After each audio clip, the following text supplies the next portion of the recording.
Good evening! Tonight, we're going to be doing some dailies with Scholar. Remember, if you have a character on the EU data centers, you're very welcome to join. You just have to remember that I'll be playing Scholar. So, if there's only one healer spot, then I'll be the healer, and if there's two healer spots, well, I'll be one of them. Yeah, if you would like to come along for any of the dailies, it's very helpful to let me know that you're coming, so that we don't queue without you, if there's space for you. And you let me know what your character's name is, either by letting us know in the chat, or by coming to Louisoix and sending me a tell, whichever works for you. You just have to remember your character's name will appear on the stream, which I hope is not an issue. Hey Coco. Coco says, still waiting for the Viera appreciation channel? Like a channel? You could make it yourself. You could make that yourself. You could make it yourself. Another thing is, so it's been a while since I've had one of these stream polls. I'm going to like look at it every now and then throughout the stream. But just as a little like something interesting to open the stream with, if like you hop into the stream, that's something interesting to look at, something interesting to comment on. It also gives me a chance to like to know how many cared about voting. And this time we have a very unique vote, because this is something that only scholars and summoners it would ever apply for, and that is, how did you level your Arcanist jobs?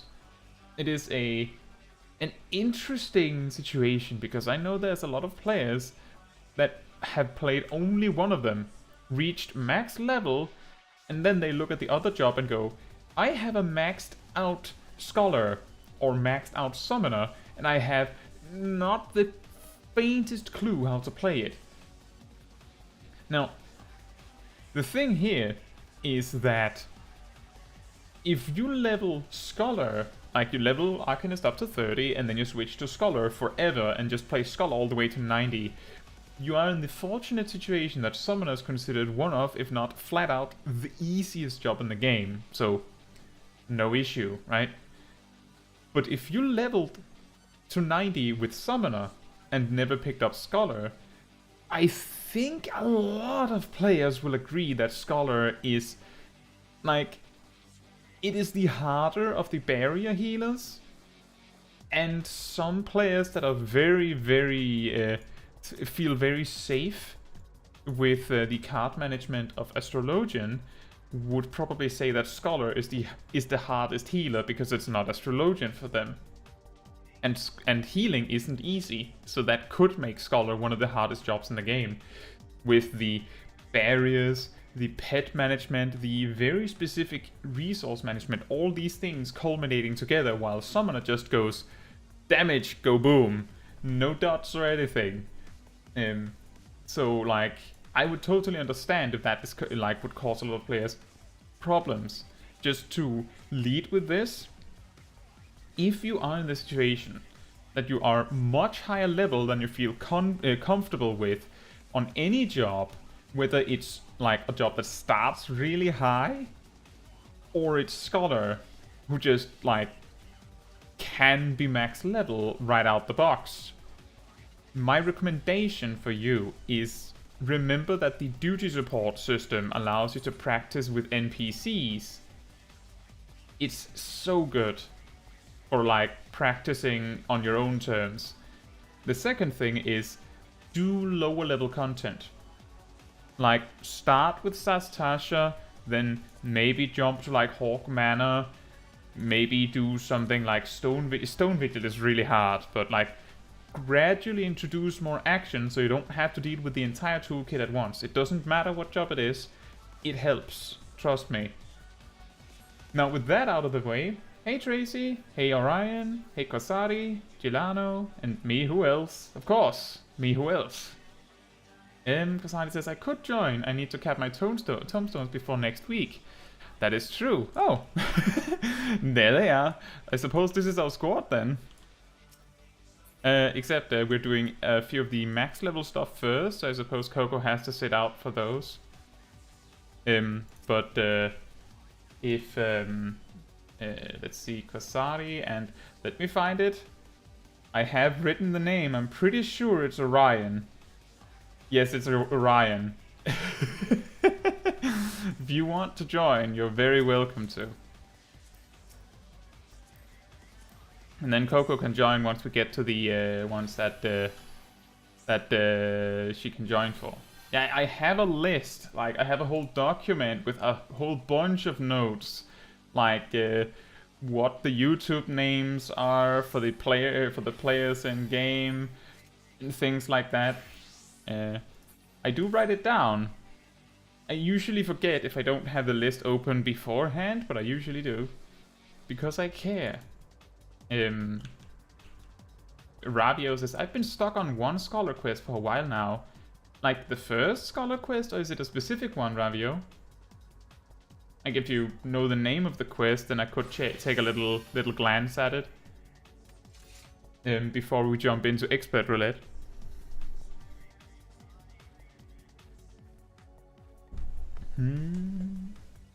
Yeah, scholar is not easy.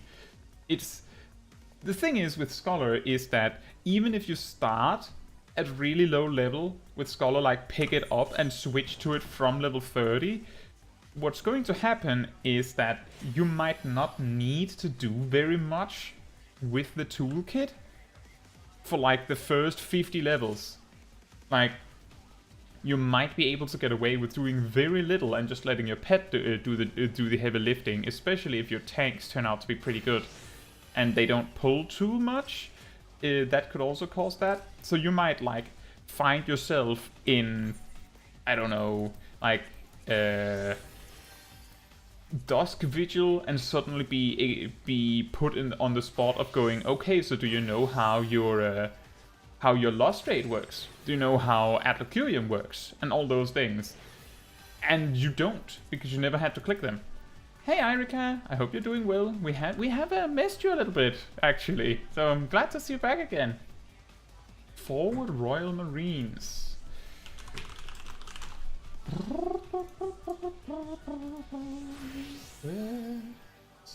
Forward Royal Marines.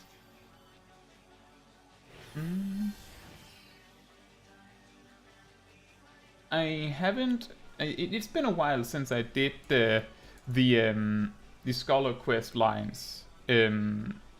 Depending on what it is that causes you to have problems with the quest, my suggestions would be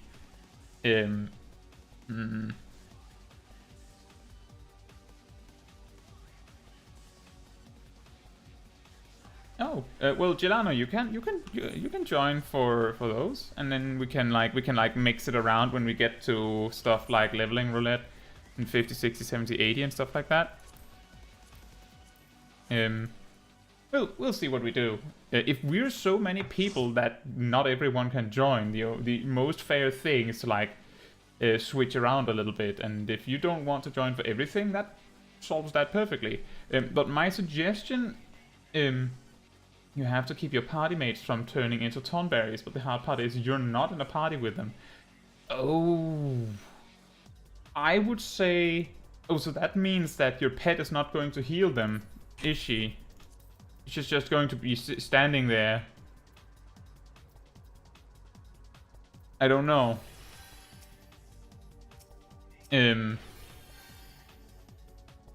Yeah. Yeah, that would be very, very scary. My recommendation there is that make very aggressive use of Adlocurium and make aggressive use of Lost Rate. Don't forget about emergency tactics. Like, that can be used to make Adlocurium heal for even more. The thing is that... and this is a tiny bit of a history lesson here. Back before, I believe, Shadowbringers, Scholar had Many of you may know that there's this completely pointless pet hotbar, right? That's just kind of there with a lot of buttons you don't use for anything. Like the only ones that I use are place and heal, and that's like 2 of them. These 6 buttons that are empty used to be relevant. One of them didn't do very much for Scholar, but it used to do something for Summoner. I brought this up in my Summoner history video. One of them is it causes your pet to attack your target like all out, use all cooldowns, but given that your pet cannot attack as a Scholar, that did nothing. But Embrace, Whispering Dawn, and Fey Illumination, and like 1 extra thing beyond that, was on this bar. And you could command your pet to cast Embrace on someone. And for some reason, it was faster. It would cast Embrace more quickly and more regularly if you commanded it. So it was actually very common in Stormblood to have macros that read, let me just check this, that read like cast Physic, and then I can't remember if it's like this. It's basically irrelevant nowadays, but you do something like this so that you would start to cast Physic on someone, and then it would simultaneously command your pet to drop whatever it's doing and cast Embrace on them as well, to like double down on the person. And that meant you could command your pet to heal someone who wasn't in your party. And obviously, because I believe that quest was level 60 quest, wasn't it? Or was it 70? Either way, it was not Shadowbringers. So you would have been able to use your pet like that back then. So it might be a little difficult. Another thing is that I remember that many of the level 60, at least multiple of the level 60 job quests are weirdly high, like difficult in tuning. So if your gear is like a little bit outdated, my suggestion is get full 270. Just use Idleshire to get full 270 gear, or just go to the market board and buy 255 high quality gear. Then it's not your gear that's the problem, at the very least. But yeah, I can understand that would stop you from playing the job. Irika says, I've still been blitzing through Final Fantasy XIV though. I just cleared Tower of Zod and have been taking a break from MSQ to learn a little Dark Knight. Well, as long as you have fun with it, it sounds like you've almost caught up to Small Kai. And Stealthy Spy says, I used a pet bar to put the fairy at the middle of the room to have the passive heal be reachable by all my teammates. So here's the tips there, Stealthy Spy. You don't need this. That is extremely excessive. You open this actions and traits. You don't need that. You click this, and then you just drag heal and place where you need them, and you should have space on 3 bars. Like even with all the abilities, there should be space for 2 things. If you also want limit break, you'll have to drop a mount button if you like that. But you can do that. And I use that aggressively. It's not as important nowadays because Embrace has a range of, drumroll please, 30 yawns. Selena and Eos can basically reach everyone anywhere, from anywhere in a non-Alliance raid arena. But Whispering Dawn and Fey Illumination, Fey Blessing, Angel's Whisper, Consolation, they can't reach everything. So those, there are reason to place your pet in the center of the room, or even in the center of your group, like gradually drag it around as your group moves around the arena and things like that. But Embrace and Seraphic Veil does not care. Like, if you can reach someone, then your pet can too. And even more than that. Aggressive pet commanding. I command it a lot. I do bring these tips up in the Scholar Guides coming out in the next few days. Erika says, having lots of friends who also all want to help me clear side content and very intentionally taking a few nights off the game a week. Oh, that's a good way to not burn out, that's true. Now then, let's get into Expert Roulette.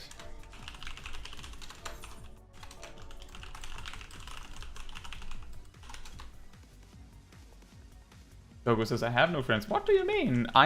Just the other day, I remember Zip sat like twiddling his thumbs, like, I want to do dailies, but I'll wait for Coco.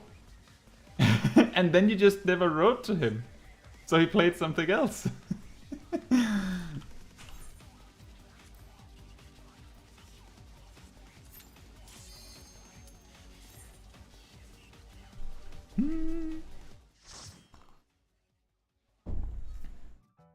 You can also just ask in the Discord.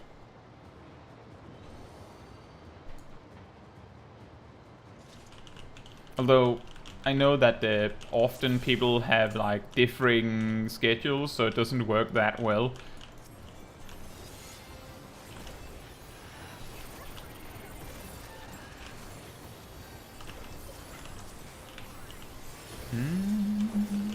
Then we put down both the Sacred Soil and the Excogitation. I like to use Recitation on Excogitation because of their cooldowns. Just to put this in perspective, the only reason I'm even in Endwalker right now is because I've ignored basically all optional things. I haven't even unlocked Alexander or Ivalice. Well, that's entirely optional. Hey Tabishi! Glad to hear that, thank you so much. Really glad to hear that you find the guides helpful. Have you gotten far in the game? It's really, sometimes it's hard to know, because some people still view themselves as completely new players if they haven't finished Endwalker, and some people view themselves as new players until they've like gotten through a Realm Yvonne. So it's always interesting to hear.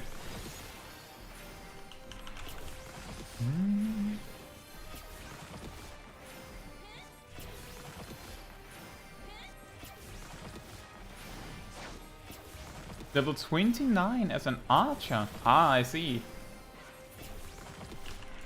That is also one of the surprisingly difficult jobs in the game as you get further. But don't worry, the many first levels, it takes a lot of time to get to that level where it gets really complicated. So don't worry about it. When I say that it's one of the harder jobs, you'll grow with the challenge.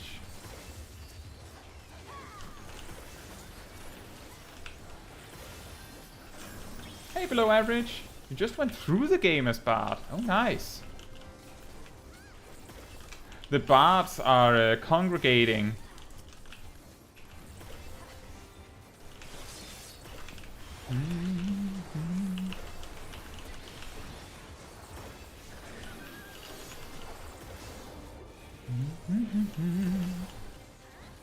Yeah, if you're a new player, the important thing with these streams is that because pretty much all of the content we do are being shown out of context, the vast majority of dungeons and trials and stuff you're going to see is not really going to be much of a spoiler because it doesn't make any sense out of context, if that makes sense. Like, if you want to see some max level content, I'm just saying that you should be fine. But if you really want to be sure, sometimes there's some content that you might get a little bit of a spoiler out of. And usually if it's really massive for the story, I might bring it up. And Ravio's leveling Bard right now. And Tabichi says, Final Fantasy XIV is my first MMO. Well, that is not a bad thing, because Final Fantasy XIV has a really welcoming community for new players, among other things. And it's also very casual friendly, so it's not, in my opinion, it's not too overwhelming with mechanics. The only thing is that there are a lot of small weird oddities with the game that you just have to like learn, but a lot of those things are stuff that I always cover in my guides as best as I can, like things like the global cooldown and animation locking, things like that. are things that you will eventually come to learn if you want to like improve. Ew.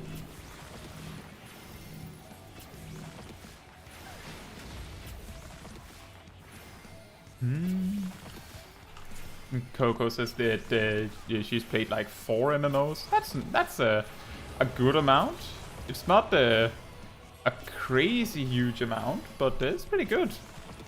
I can't even remember how many MMOs I've played, like off the top of my head.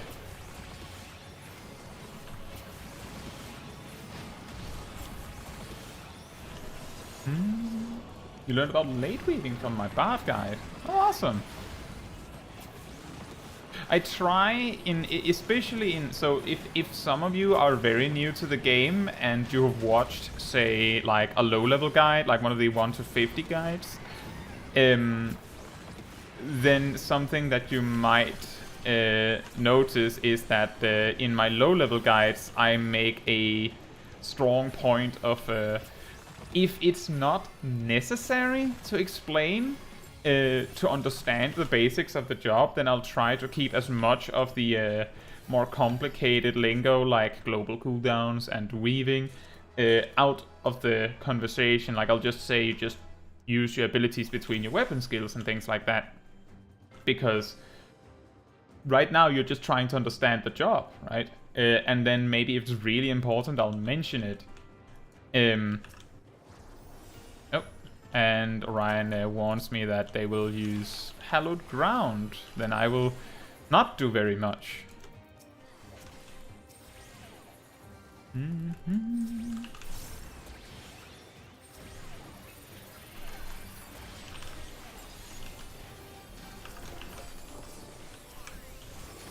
But yeah, it just because these kinds of like specific notation or naming conventions of actions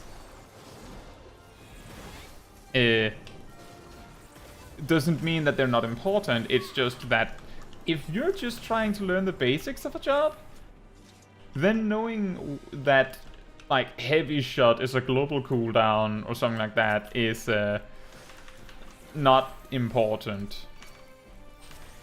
That's also why often my high-level guides open with, oh yeah, you should watch these 3 other things beforehand, because it will take me, like, it will add, like, at least 2 minutes to every guide if I had to explain what a global cooldown is in every single one of them.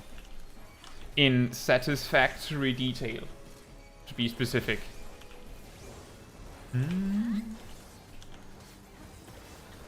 Erika says Final Fantasy XIV is definitely a proper noun overload at times.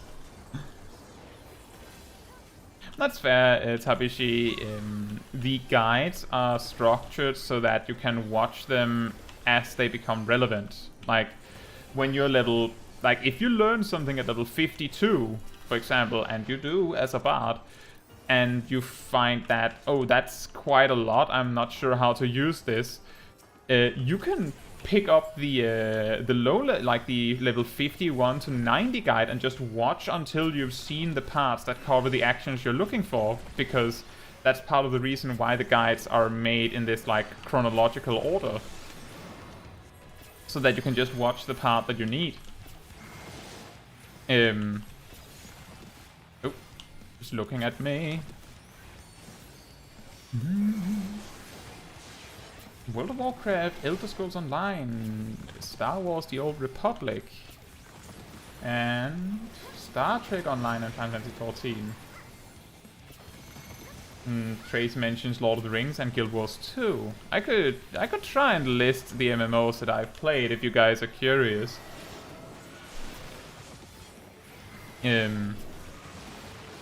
I've played World of Warcraft, like all the way back in vanilla. I played Guild Wars 1, although that's technically not considered an MMO by themselves, I believe. Like, the actual company does not view Guild Wars 1 as an actual MMORPG.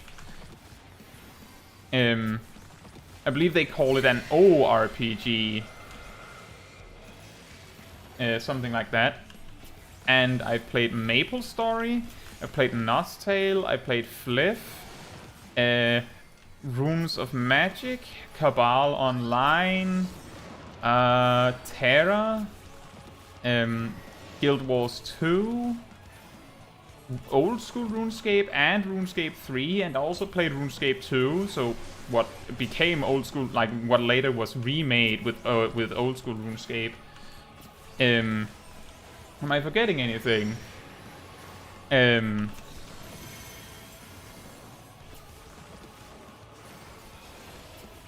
think I played this game, I think it was called Dragon Sword or something like that. I think I also played Silk Road or something like that. I think that was also an MMO. I played an absurd amount of MMOs. But many of them just briefly, right?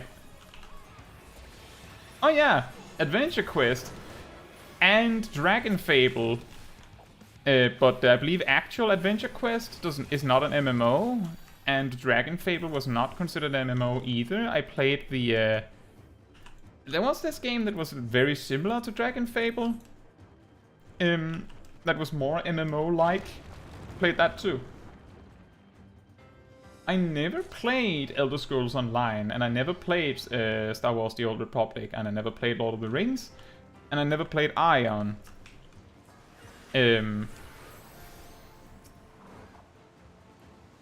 Well, like, considering the amount of MMOs I have played, there are quite a lot of MMOs that I haven't played. I think I will use my expedient as we run up to the next pack. If you well, that depends on whether Orion's sprint is ready. So maybe I should just use it once we're like halfway through pulling. That's one of the problems with the expedient, is that it's incredibly handy, but it's pointless if you use it at the wrong time. Tabishi, you don't have to pay for, like, you don't have to pay for Final Fantasy XIV until you reach like level 60.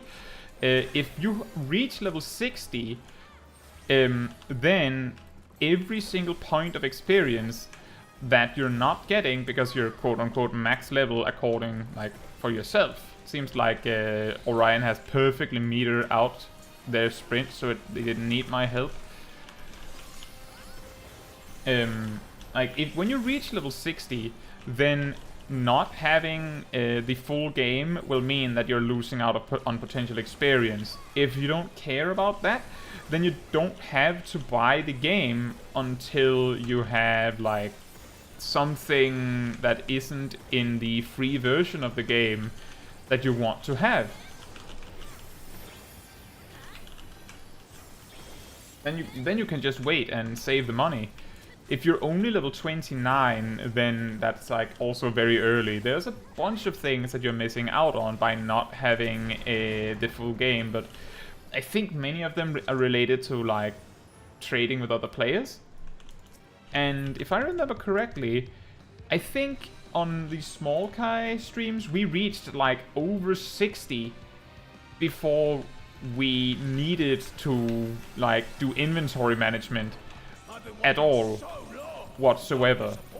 So you don't need retainers, which is another thing that you get from subscription. Thanks.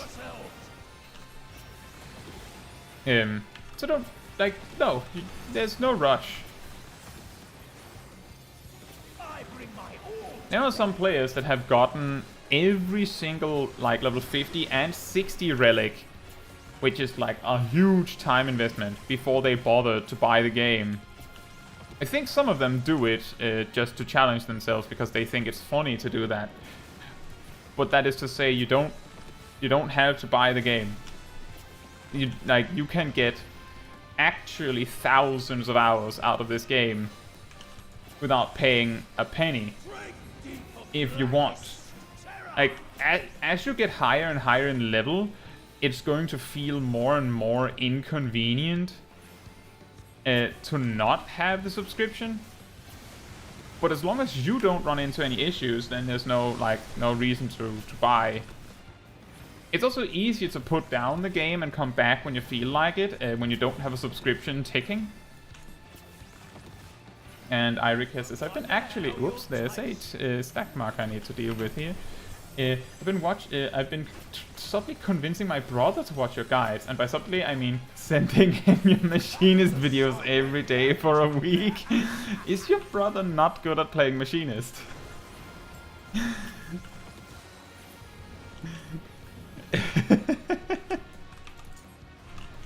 I'm seeing you not use drill. This is the 4th time I'm sending you this guide. Please, just look at it. Just give it a chance, trust me. Oh, Kasari has the stack marker.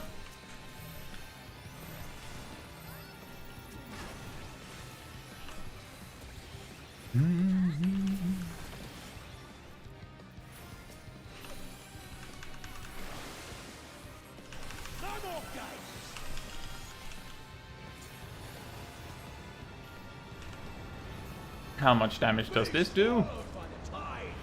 A whopping... Okay, that did some damage. And it's gone.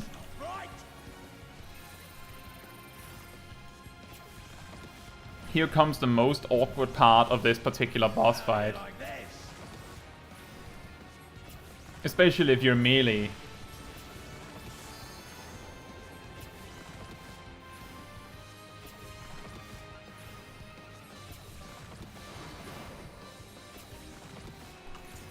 He's struggling to learn the rotation. Oops.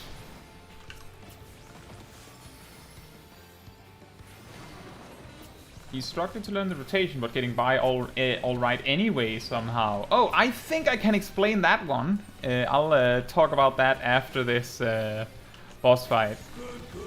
It's pretty funny.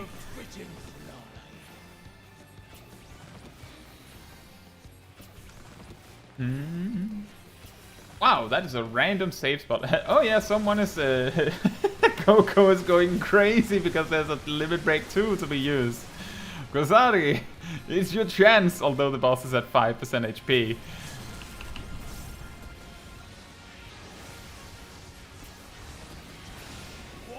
We did it! With limit break! Right, so, the story.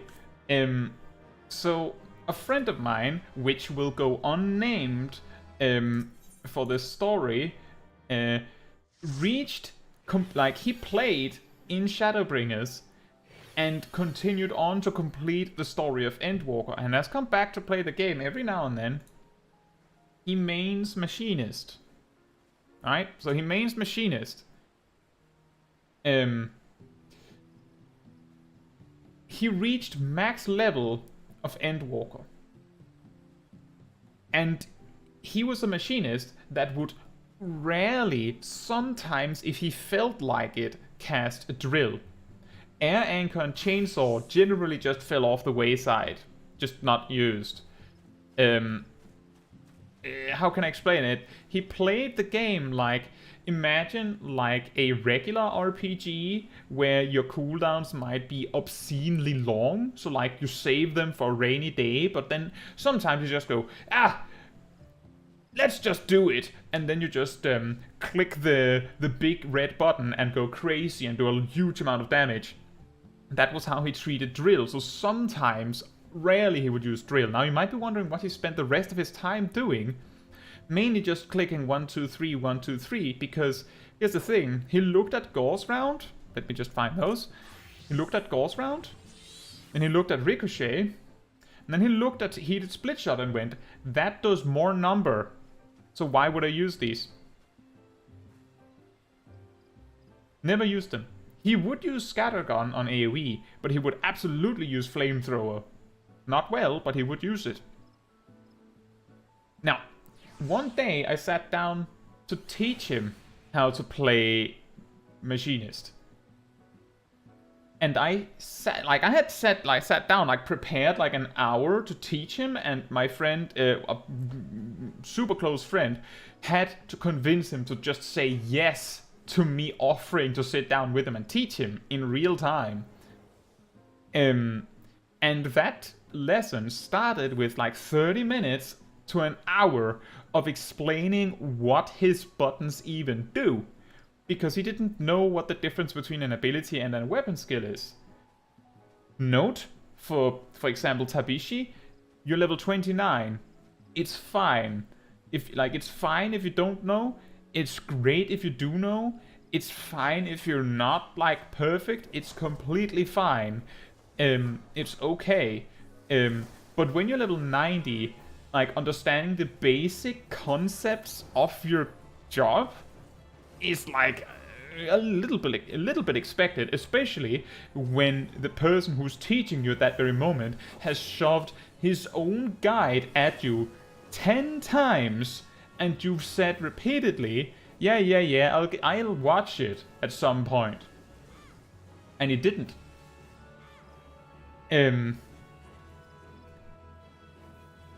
But remember this, and this is the important part with what Eirika said. That friend completed the Endwalker story primarily, I believe he did it primarily with duty support. So with NPCs. But before that he did it with other players, right? So what this means is that, and I think I've given this analogy before. Imagine you're playing an actual, like a solo RPG game. But every time an actual difficult encounter comes up in the game goes, you have to take 3 other characters with you. Here are 3 insanely overpowered, well-prepared characters, NPCs, doesn't matter, that will carry you. And you can't say no. So whether you carry your weight or not, the dungeon will be done. The task will be finished. You might not know whether you're doing well or not, but you're winning. Not that much motivation to get better, right? And that's how he completed the Endwalker story. Because it turns out even the NPCs were good enough. Yeah, Tabishi, limit break, LB stands for limit break. So let me just find that.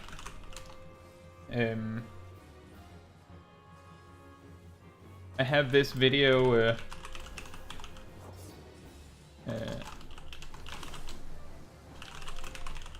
This video that I've linked in the chat goes over 6 tips for getting better at range DPS.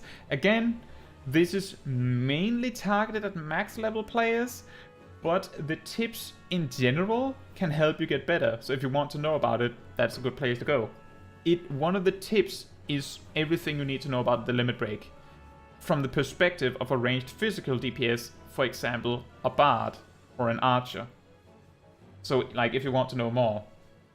Science are based, as it turns out. But yeah, there isn't a requirement to get super good at the game, especially now that there are like most of the mandatory stuff in the game can be done with NPCs. So the main motivation to get good at this game is for your own amusement, which I think is a good thing, honestly. Should we do level 90 dungeons? Are you guys ready for that? Oh, I can't do a ready check.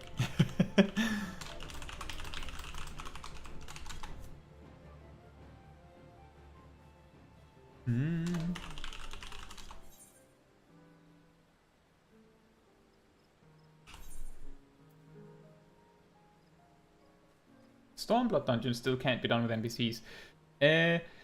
They will unlock in a week. Most of them. Let me just see here.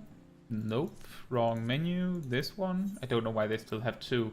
I believe Siren Song C up to and including Castrum Abania. I can't remember if Alamego is also included, but I'm pretty sure like the first 4 or 5 are added in 6.4, which is in 1 week. They're going to add it for basically all dungeons. It's just they're doing it gradually. I believe they even stated that the remaining few are coming. 6.4.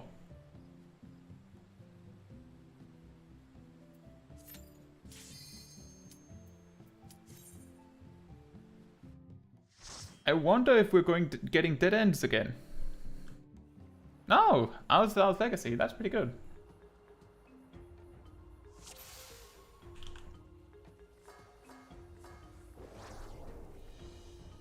Is there a character in Final Fantasy XIV that's as based as Cosmo from Fairly Odd Parents? I don't know. And Orion says we'll use Hallowed on the first pack this time. Alright. That is, by the way, that is a good trick if you want to do some extra communication with your party as a tank. If you let the healer know beforehand if you're doing something weird or something that means that your healer has to act in a specific way. For example, if you are 100% going to use your invulnerability, then announcing it before the pull starts gives your healer a lot more to work with. That means that I don't like frantically spend all of my resources as I watch Orion use no defensive cooldowns because they're waiting until they drop low, right? That also means that I can delay my execution until after Hallowed Ground and things like that. And then we dot up all the enemies. Nyrika says, I also don't think I've been here since I cleared 5.3. Oh, that is a good one. That is a very good one.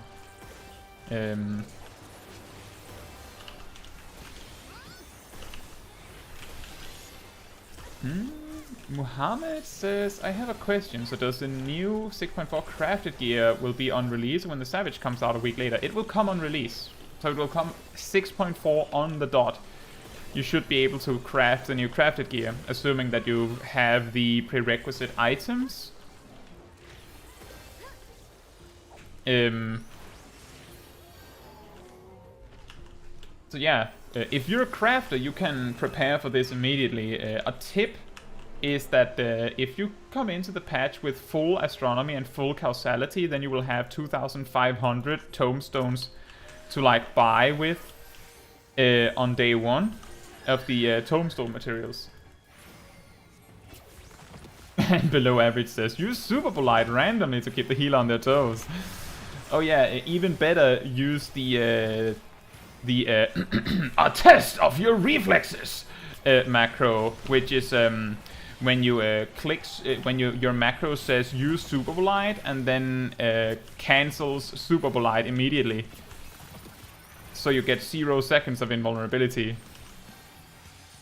What happens is you die because I think most good healers will see you drop to 1 HP and go, oh, he used Super Polite, and then not do anything about it for about 8 seconds. At least 5 seconds.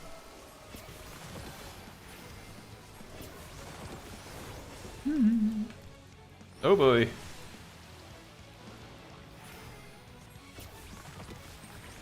A really funny thing with playing Scholar is that something that I ran into when I was collecting footage for my guides, actually, is that, and this is probably very handy to know, is that it feels like often either your tank is so prepared that you're sitting here in a boss fight, like, I have all of my ether flow. I haven't used any fairy gauge. I have new ether flow. And I'm just dumping it for damage because I don't need it for anything else. Or it's the opposite, where you're using everything you have immediately as you get it. And it feels like there's rarely an in-between. Like, it's never like, oh, you're using a little bit of your resources as they come up and stuff like that. It's always all or nothing. It's pretty funny. Coco says, I've seen this boss somewhere before. I think Ambu Jam is from a previous Final Fantasy game.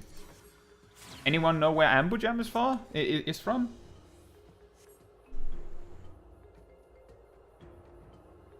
Ambu Jam.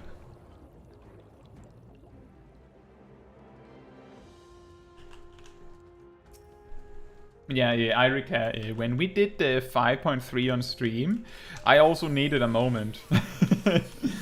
That is such a good cutscene. I think I said that on stream as well.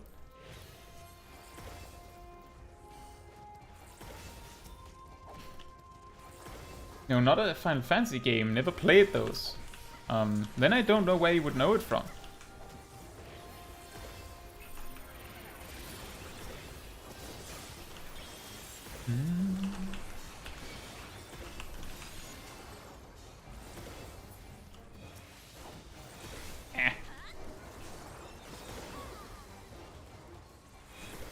Oh, we don't need to do pet healing anymore. That excogitation is going to go to waste. Hey Guyan, I don't know if you missed much. We went into Expert Roulette. We also talked a little bit about Machinist and a bunch about Scholar. But there's still plenty of the stream left. You bought 2 Graha t-shirts.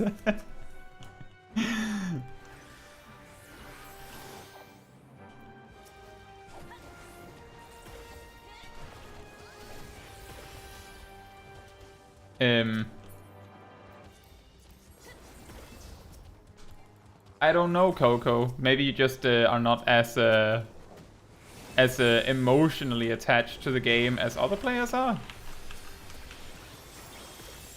There's nothing wrong with that.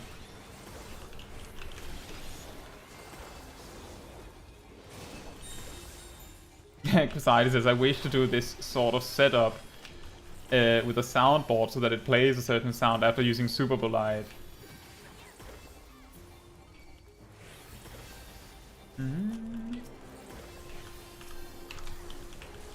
Kid says, great to see some Scholar footage. I've been thinking whether to main this with Summoner in Endwalker and Endgame or Ninja. This is coming from a warrior. Well, remember that if you're trying to Savage Raid in max level, Scholar shares gear with only other healers, and Summoner shares gear with only other mages, so it would be very difficult to play all of them at once on a single character in Savage Raids and stuff like that, specifically because of the limited loot drops. But if you mean like just playing endgame content, like not the Savage stuff, then it's totally fine. Scholar is like if you enjoy managing a pet, then you'll find that Scholar is the only job in Final Fantasy XIV that actually has pet management, like for real. Because Summoner doesn't really have that. Not really. It's more like the pet is just kinda there.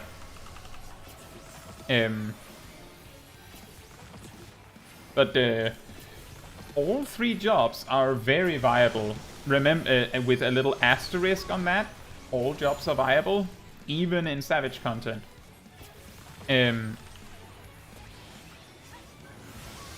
But Summoner is really strong because it's super simple to play, so if you ever were to go into like really hard content, you wouldn't have to like wrestle with both your own rotation and also the complicated boss mechanics.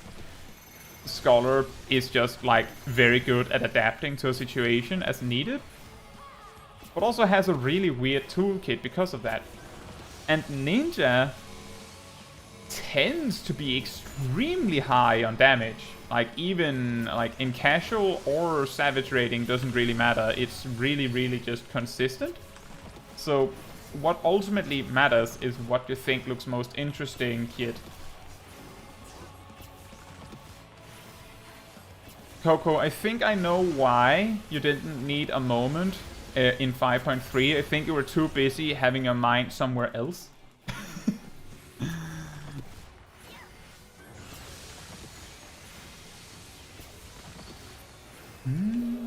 Exactly, Ravio. And on that note, I have a video guide on jobs to play when you're kinda head empty. I have a guide for that.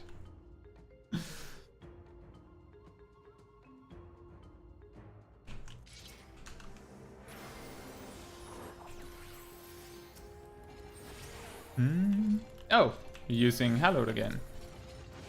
Awkward time for me to have a lucky Alocurium crit.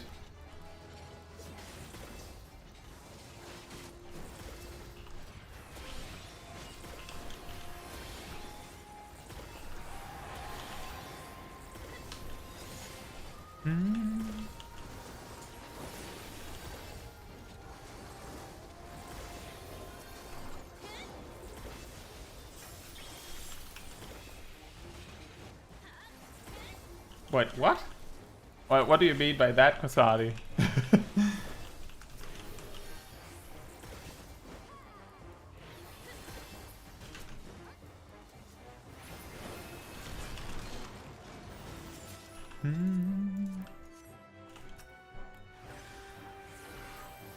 I know that a lot of players agree that Graha is like, it depends on the person, but some players absolutely believe that Grahatia is intentionally presented as a potential love interest for the player character, but subtly enough that if you're not interested, you don't have, like, it doesn't like break with the story.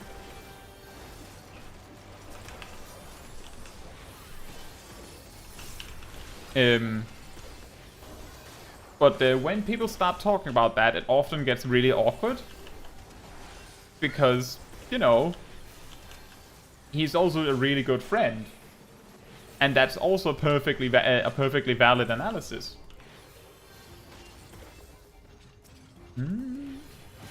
Ravio says, I learned to love Red Mage through your guide. It's kind of a head empty job as well. Just need to look at the mana. Well, yeah, Red Mage is definitely one of the easier jobs as well. But I would say that Red Mage has a much higher skill ceiling over Summoner. And if you're not sure what that means, that's basically you have more opportunities to do better as a like you have more opportunities to play even better as a Red Mage compared to a Summoner.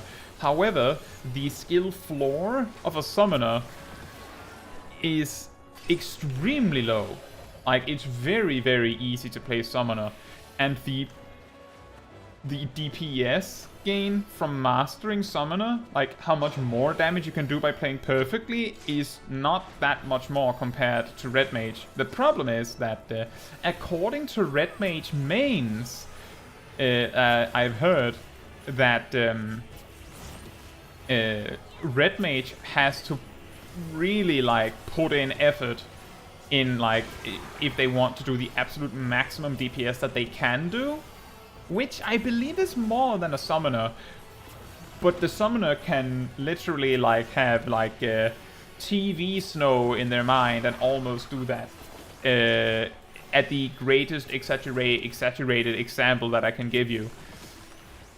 But the average potential of both Red Mage and Summoner is very close to each other, and they're both very simple to pilot. To the extent that before Endwalker, I recommended players that had a level 50. I recommended Red Mage as the easiest DPS job to play. After Endwalker, I changed to recommend Summoner instead, because it's easier. But both are so easy that they're some of the best jobs to play if you want like a chill time, in my opinion. Grim says, I just started. What tips can you give? I started as an Arcanist. Focus on the main quest. The quests that have the flame, like the golden flame around its like exclamation point, you should also by default have like a box in the top left of your screen that tells you what the name of your main quest is. You should do that one, and you should do your job quests. If you have a job quest it should say with like small text right under the main quest, like a quest name, with a little yellow exclamation point next to it. Oh yeah, we have limited. We have. Well, I suppose it's not really worth it now.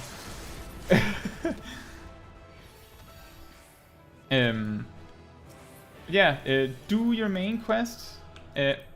All of the quests that are just like a regular exclamation point with like a speech bubble shape around them and no flame, basically all of them are completely optional, and you don't need them to keep your level up to date with the main quest. You can just focus on the main story, and the main story is the main thing that's going to unlock things for you. However, let me just, on top of that, add this one here. If you're getting a little burned out of the main quest, remember that there is tons of content in Final Fantasy XIV you can do. Like, an incredible amount of content you can do.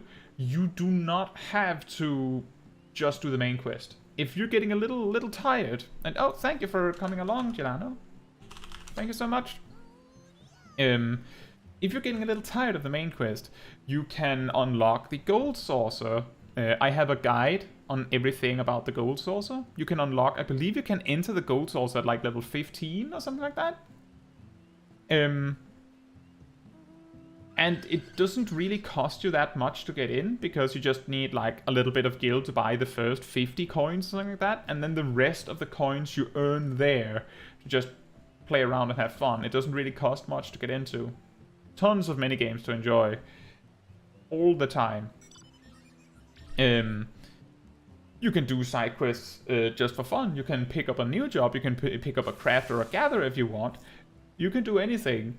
The only reason why I'm saying do the main quest first is because the main quest and your job quest.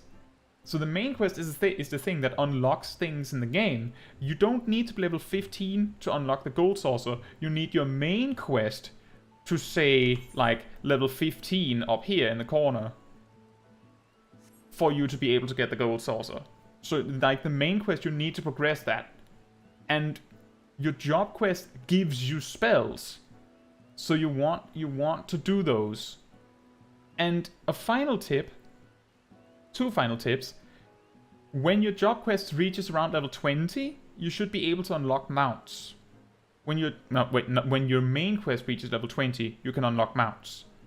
When your main quest reaches level 20, you also unlock the job quests, which are level 30. So if you get so far ahead of your main quest that you are level 30, but your main quest is level 19, then you have to wait with job quests until you have done a specific quest. If you watched my guides on it, the quest will sound familiar. You need to complete the quest called Sylph Management. When you complete that one, you can become a summoner with your Arcanist, or a scholar, or both. And it's right around then that you unlock access to mounts as well, I believe.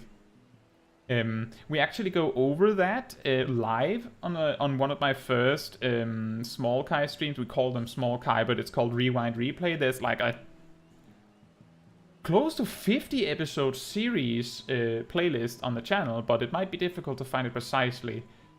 But yeah, we go over it there. So like there you will see me play through the game again from the beginning. So if there's something, you might be able to find it there. But I hope you enjoy the game. Grim IMP. Yeah, exactly, below average. Mensa in-game and in real life. There was someone that wrote a comment recently on one of my videos that said, Kaitsu is the only Mensa I trust. I can't remember what their name was. And Eric has a good point. Red Mage has some really good drip. And they have incredibly good animations. By the way, where's Okoko's over there?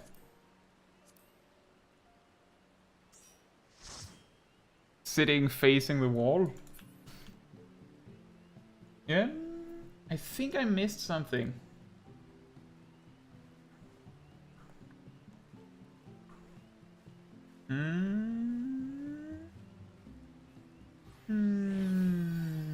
I'm pretty sure I missed a comment. I think it was from Tabishi, but I can't see it now. Oh, there it is. I'll be going to lurk for a bit. Gotta do some levels and start to be a bard. Oh yeah, that's fair.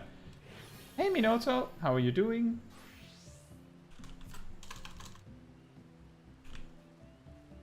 Right. Next up is 50, 60, 70, 80. Is everyone ready?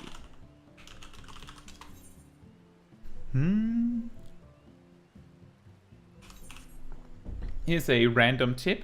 If you ever do these ready checks and you see someone's job doesn't match here and here, the ready check icons update when you open your party menu. So you just do that, and then it should automatically update.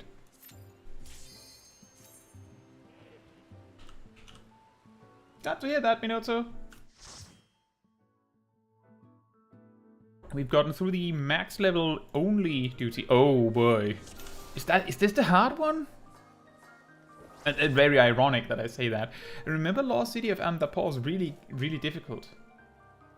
Grim IMP says so.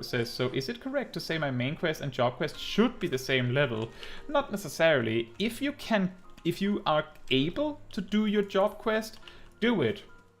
It's more fun that way. And there's a very good chance that your job level, like your job quests, are going to pass your main quest. But you only get like one job quest every 5 levels for the first 50 levels, and one every 2 levels after that. And then even later still, it's like one every 3 levels or something like that. So I would say, if you can, do your job quests when they appear in that menu up here. If you can. It's also a very nice way to like mix up a little bit so you're not only doing the main quest.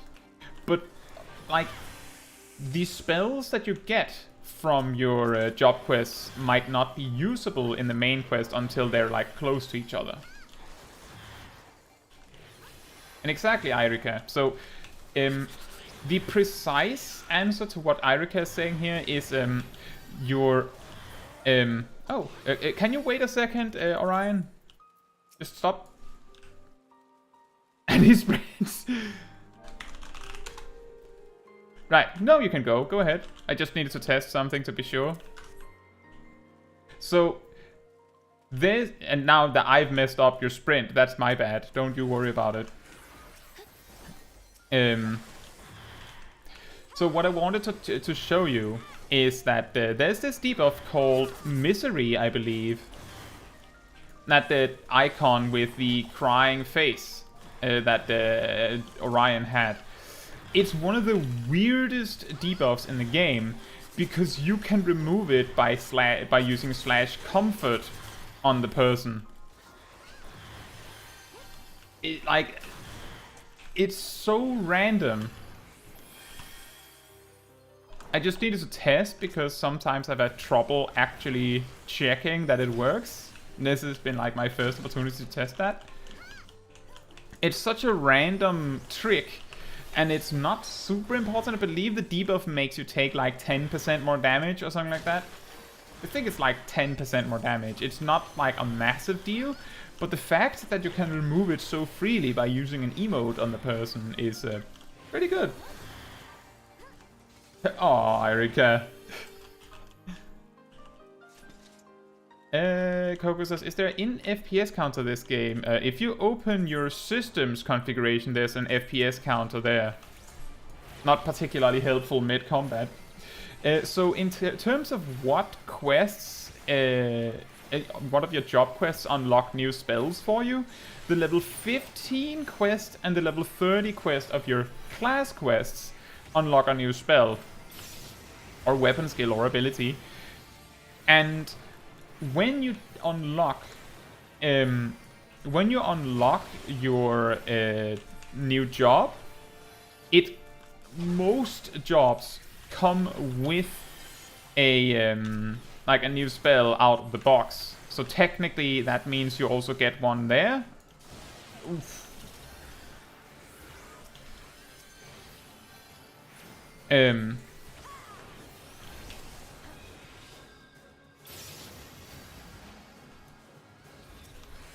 Let me just focus on this for a moment so we don't wipe to me telling stories.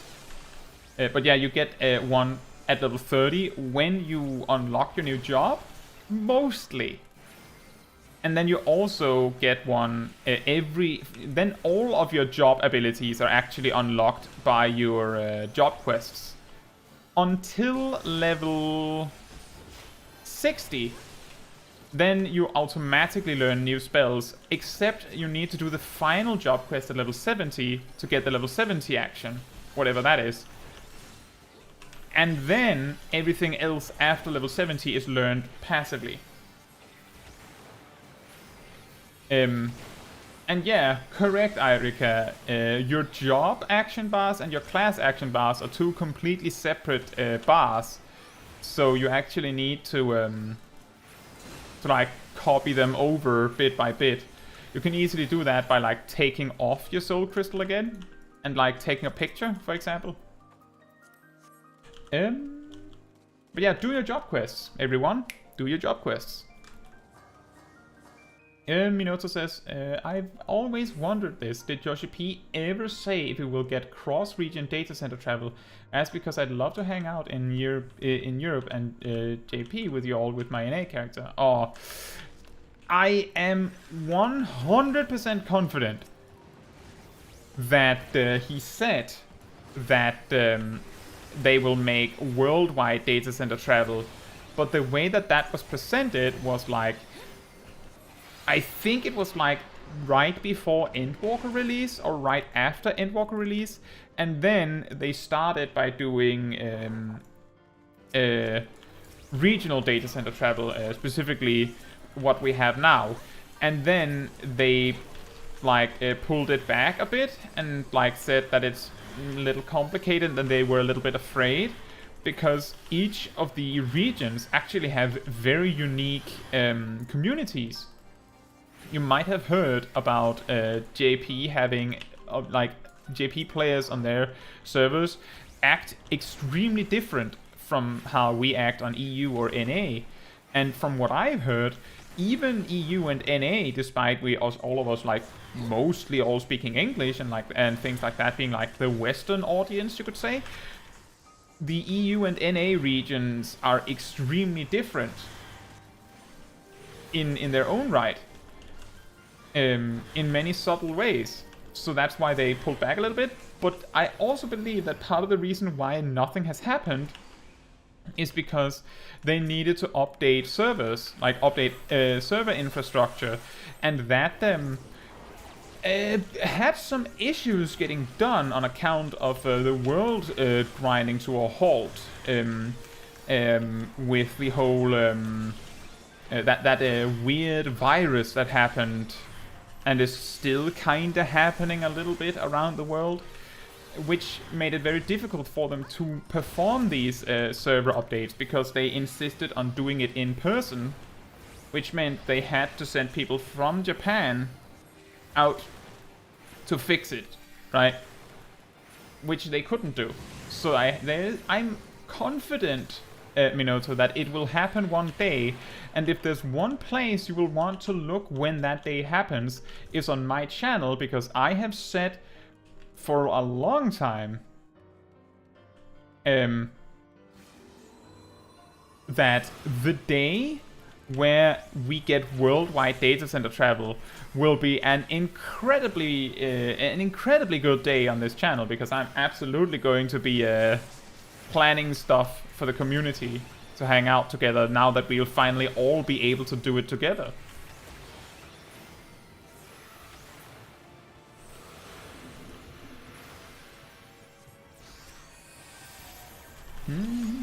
But yeah, Yoshi P did indeed say that, Minato. He did say that. But I would not be able to find it for you. Exactly how he said it. But I'm 100% confident that he did say that.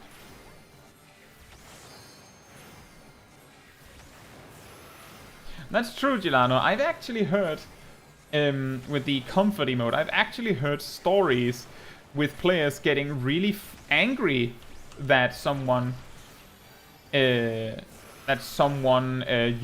/comfort on them.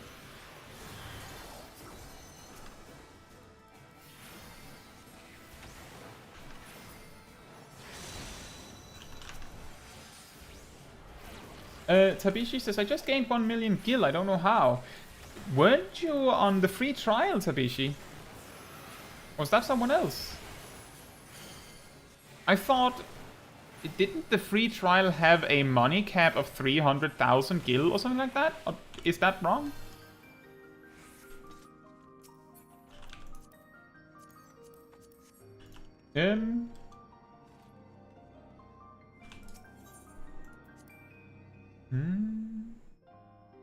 But yeah, comfort. I think this trick with comfort on the misery debuff works in like... There's like 3 mobs in the game that do it. Tabishi says, I don't know, I have 1 million gil. And you're not subscribed. You're not subscribed to the game. Is that right, Tabishi? Like you're playing free trial, right? Just asking to be sure. Because these are the kind of questions that I can only learn the answer to by asking someone else. Yeah, the reason why you got 1 million gil is because you reached level 30 on a recommended server. I thought that only worked if you were subscribed, though. I do believe that the way that it works is that it gives you 1 million gil and playtime. But if you're playing like free to play, then I suppose the playtime doesn't do anything. But yeah, that's why you got 1 million. And Minato says, I appreciate that. I could never find an answer on the question. Also want to say I love all you guys in 14 here on YouTube and in game. And I want to visit the other regions someday. What you can do, Minato, if you want to visit, is that you could make a character on EU or JP.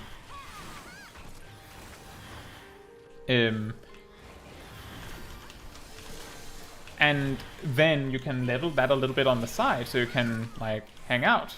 I believe Alif, who is someone that watches the channel as well and is on the Discord, has a character. Like, I don't think they got very far with it, but they have an EU character specifically to hang out with us. That's also why my character, and you might see my character sometimes, like if you ever want to see Kaitsu off stream in game, then you will often, if I'm online, the easiest play, like the most common place I'll be is near the tree in the Limsalominsa Aetheryte Plaza. I'll sit under the tree somewhere. Or I'll be busy with something. But there you'll likely find me. And that is a place that is accessible by a level 1 character. So if you ever want to see me in-game, off-stream, that is the way to do it. Tabishi, you can send the picture in the general discussion, really. I don't think it is needed to be used in any specific channel, but I trust you then when you say it. I was just sure, absolutely confident that a free trial could not have more than 300,000 gil or something to that effect.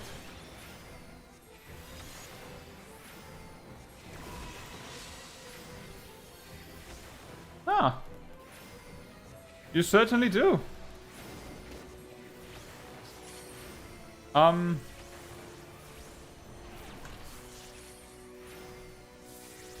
That's actually a funny story with that.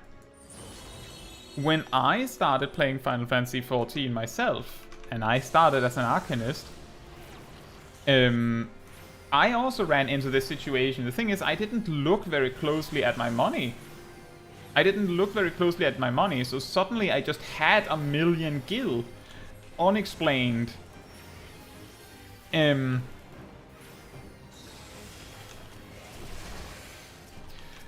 So what I did with it was that I thought that a bug had happened or something, so I was very careful to not drop under 1 million gil in case, you know, they had to like backsies and take them away from me again.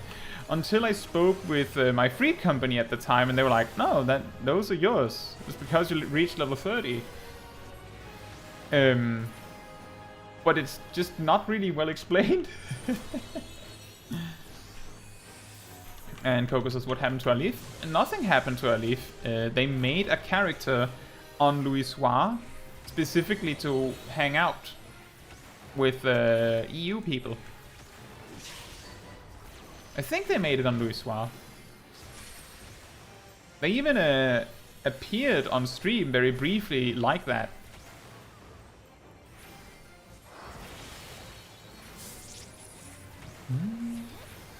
Yeah, you can make an EU character.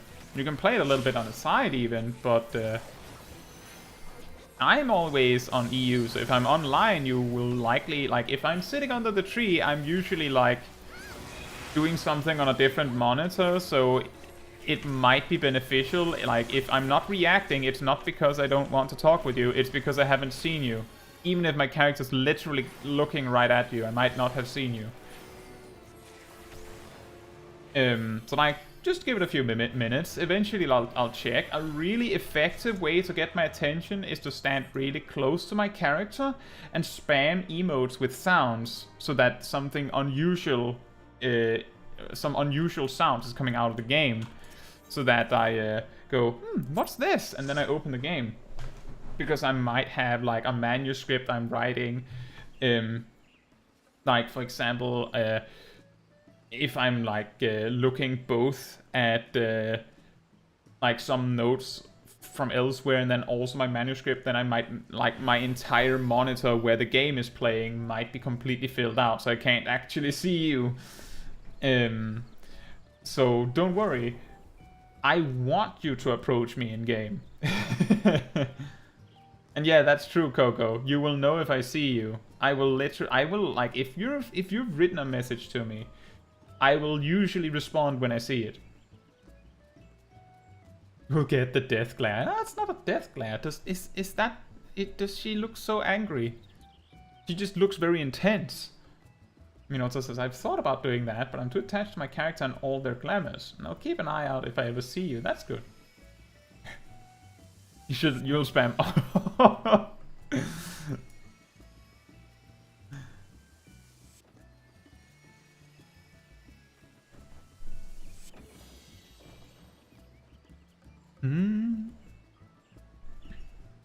Hey, Yumia.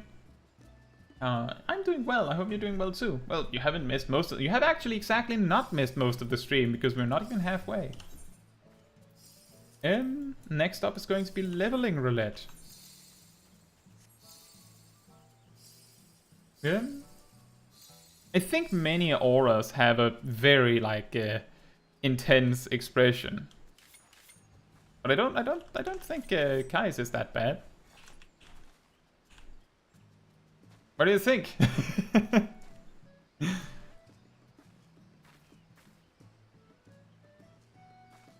Yeah, I get that, Minoto.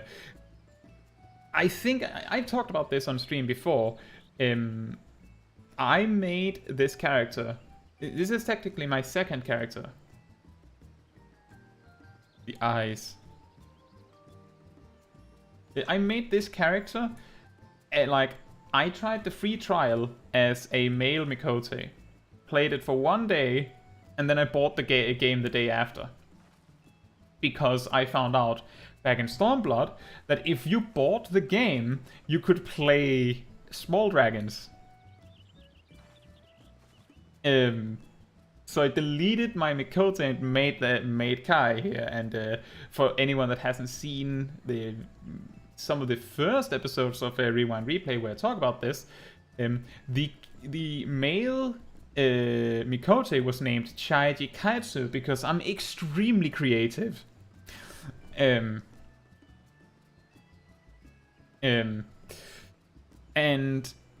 I have talked about previously that if Aura didn't exist as a race you could choose, I would probably be playing a Lalafell.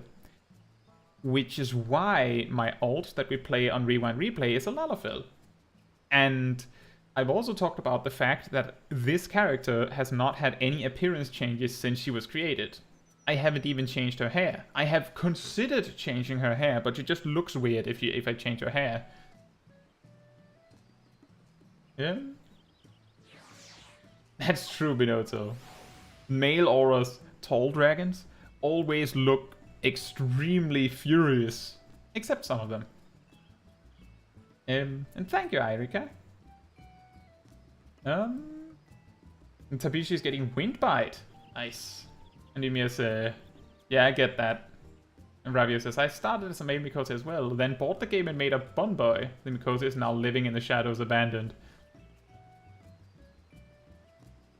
Who would win in a battle? Orakai or Lalakai? So what would happen is Small Kai, the Lalafell, would get distracted by something, probably candy, and Small Dragon Kai would be too busy just casually head-patting Small Kai, the Lalafell, because she loves Lalafells just as much as I do. So I think it would just be like a draw.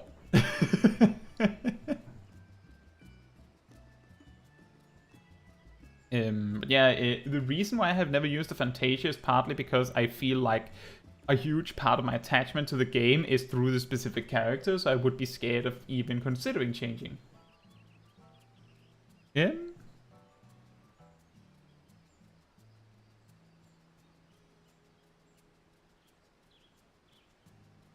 Oh yeah, that's true. I did feel like there was something different about your character's eyes, Orion, but that's because you don't have the limbo rings. That's true. Right, leveling roulette. Are we ready for leveling roulette? Is there anyone that has a job they need to level so they want to change to that specifically?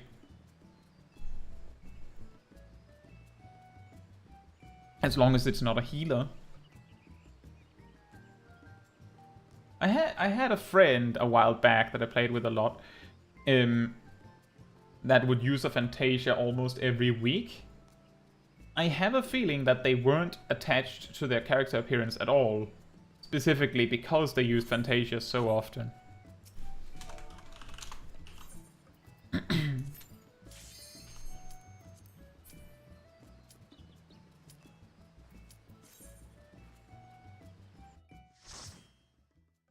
Ymir says, I've been leveling Reaper and I found out I don't really like the melee jobs except the tanks. That's fine. Dusk Vigil.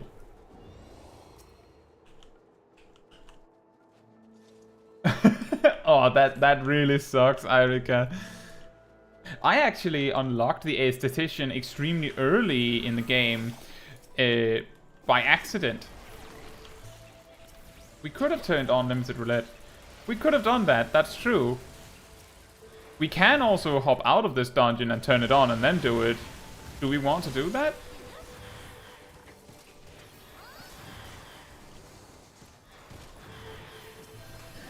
Or is it fine?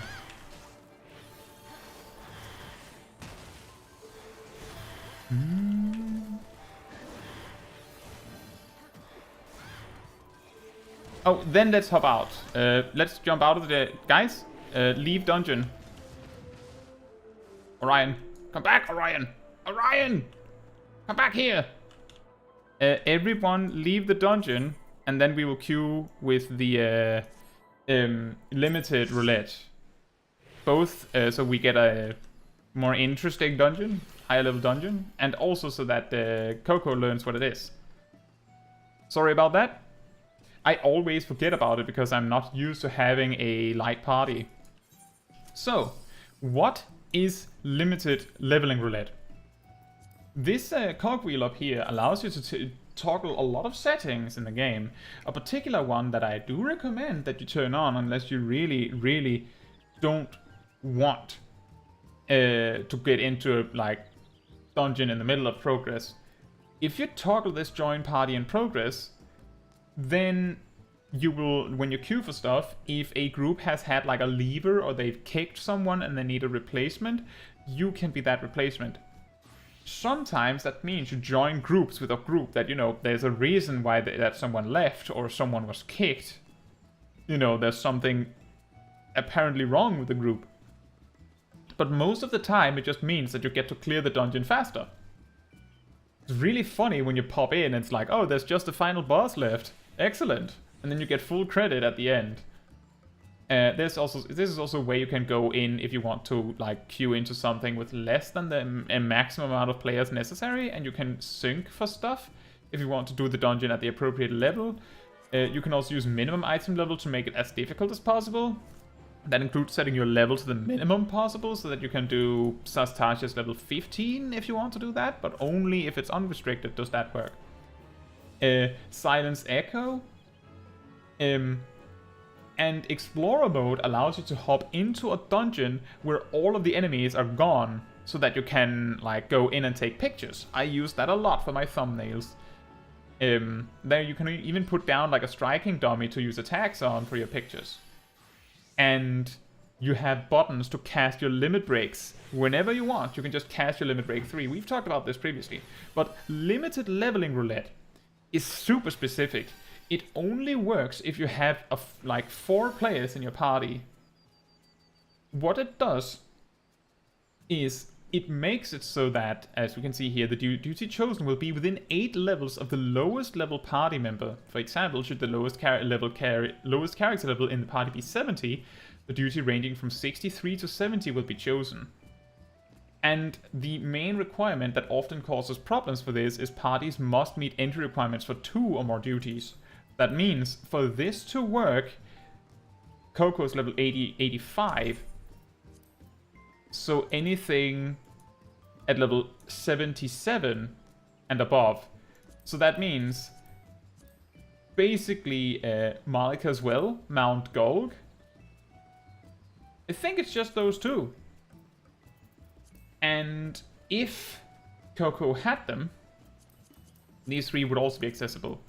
But if you don't have enough dungeons, it will just deny you because you don't have enough content accessed. We will not get Matoya's Relic because this is leveling roulette.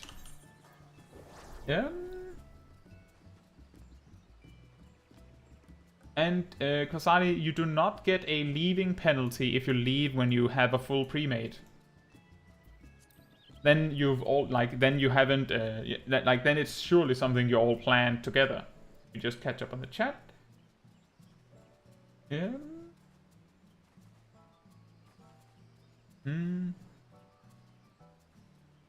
Seek says, it's usually rare in my experience to queue in the middle of the dungeon with that turned on.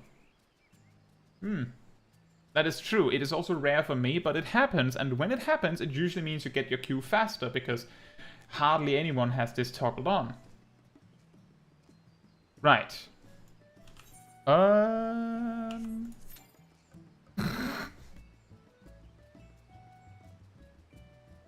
Let me just check that again. Level 63 to 70, so add 5. Oh, right. That means that only Mount Golg is available. Only Mount Golg is on Coco's list that would be eligible. So after all this, it doesn't work.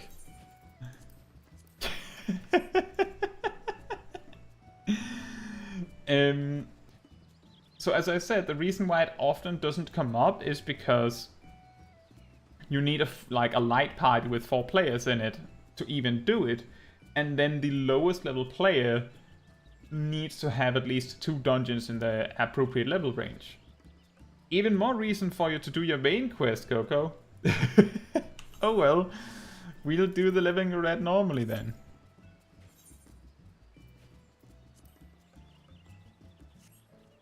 Wait, what?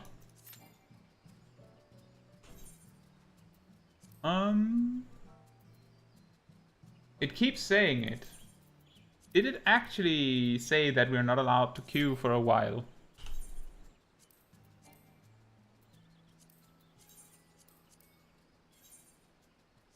I'm pretty sure we shouldn't have a penalty.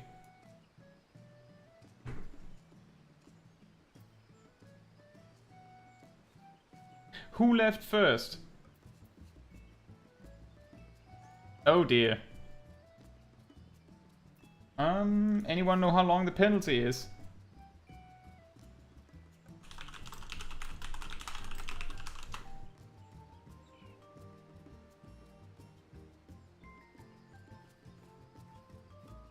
"30 minutes. Oh boy. That is unfortunate. I mean, we normally finish with Euphrosyne, but we could do that while Coco's out then. Well, that is an important lesson. We should have voted abandon, that is true. That is what we should have done. That would have worked correctly. That is my mistake, because I told people to leave.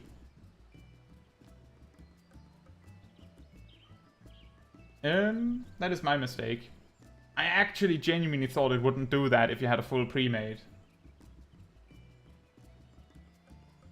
Any Europeans that want to join for, or anyone with a European character that wants to join for Euphrosyne then?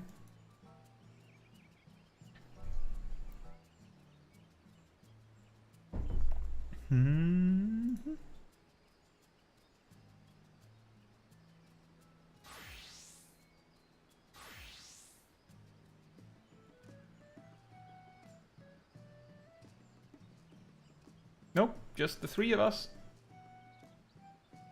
Also, very interesting mix. And also even more, well, it might be a little bit biased, the voting.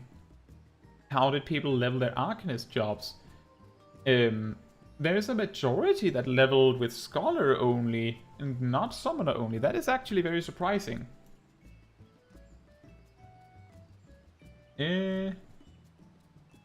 Irika says, I can't remember if I've said this or not, but I actually play the Ocarina and I'm learning to play the Heavensward theme. I don't think you've said that. Eurovision. Oh, that's why they call it Eurovision. I never thought about it being very close to Euphrosyne. I thought they called it Eurovision because the final boss's theme sounds like a Eurovision song. Maybe it's both. Well, I guess it's just the three of us then.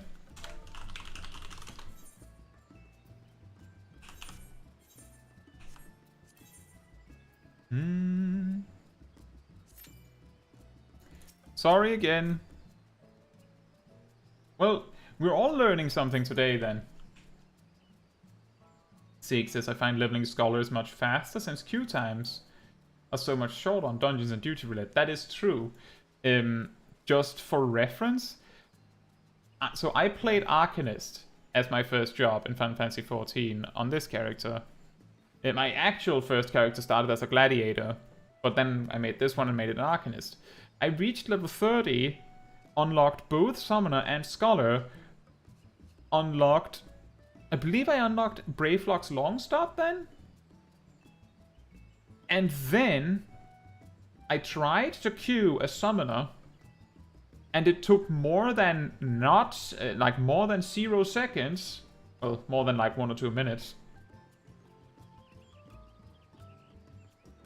And then I queued a Scholar and immediately got in. And, well, I stopped queuing mainly a Scholar for content because I switched to Red Mage at level 50. I've talked about this previously, but the original reason I got into Final Fantasy XIV is because I saw that you could be a Red Mage.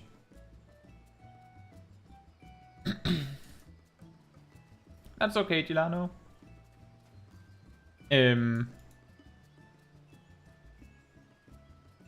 So I can totally see why you would play Scholars simply because the queue times are easier. Like when I played through Endwalker, I also did, I played a Summoner, but I would switch to Scholar for, like, the trials. I believe I did the dungeons with trusts, I think. And I did the first trial and the third trial as Scholar, specifically because of the queue times. The first boss has a nice haircut.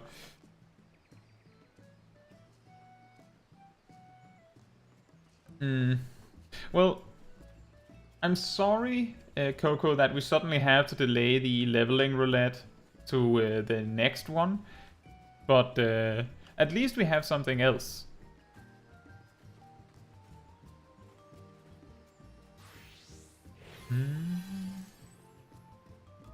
Ymir says, why is my luck on gear so bad? What are you trying to farm?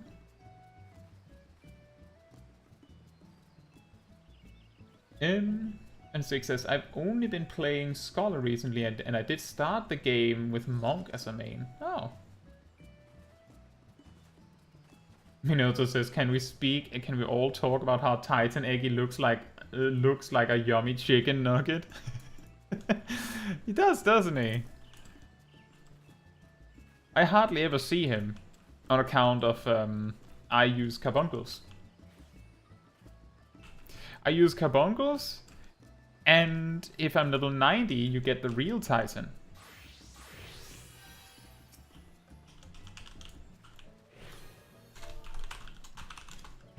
The first boss in Euphrosyne has a nice haircut. Yeah, her dress is also very pretty.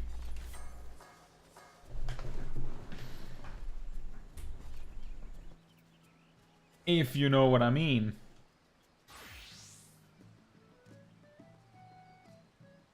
But near raid loot is hard to get.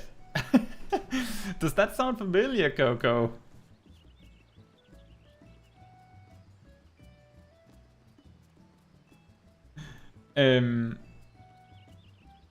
It could be worse, and it's going to get worse, Ymir. Because I don't know how bad the queues have been to you, but part of the reason why the queues are kinda nice right now for near raids is because of this. You get the Moogle Tomestones. Before the Moogle Tomestone event, I believe Coco sometimes sat in queue for over 15-20 minutes for one run. And speaking of sitting in queue for a while, no one wants to Euphrosyne anymore? Strange. You want the tank gear? Then make sure to queue as a tank. Hey Natalie, I've not tried healing in Final Fantasy XIV. Trying to level Ninja at the moment, but I suck at the rotation. Was undecided between Ninja or Dragoon. Might try healing one day when I get over healing anxiety in dungeons. My recommendation, if you want to get into healing, but you're scared of messing up with other players, is use duty support. Just go into dungeons with NPCs. Then you can make all of the mistakes you need to learn the basics, without having to worry about messing up. You just play with computers. It means that it's a lot easier also, because the computers will not pull more than you can handle. But it does mean you can get acquainted with the basic toolkit as a healer, or a tank, or a DPS, without having any other players to judge you. And the NPCs are available for many Realm Reborn dungeons, many Heavensward dungeons, most Shadowbringers dungeons, and most Endwalker dungeons. And in a week they'll be available for most of the Stormblood dungeons as well. So you can try many different level ranges.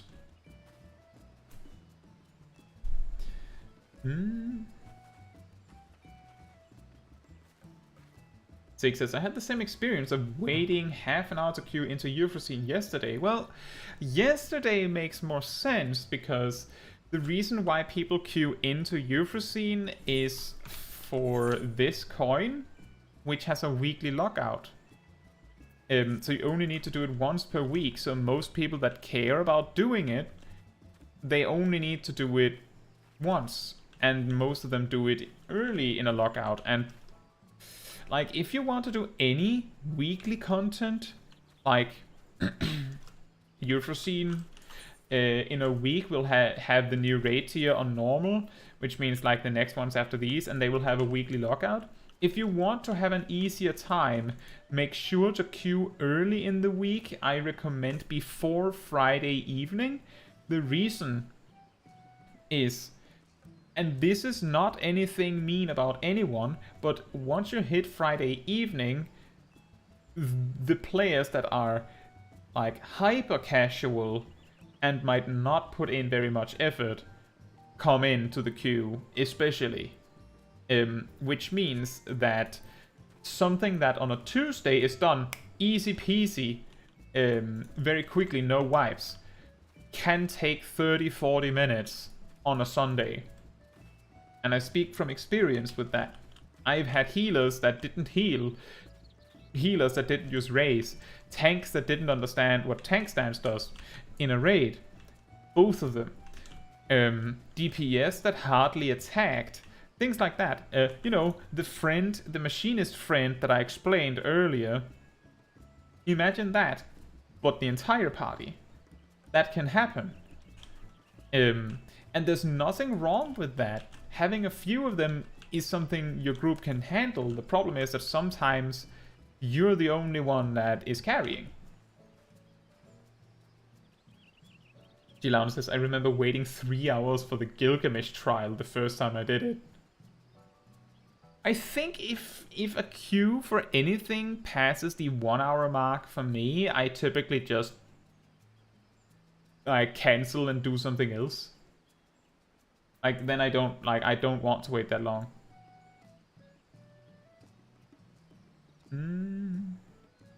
Speaking of which,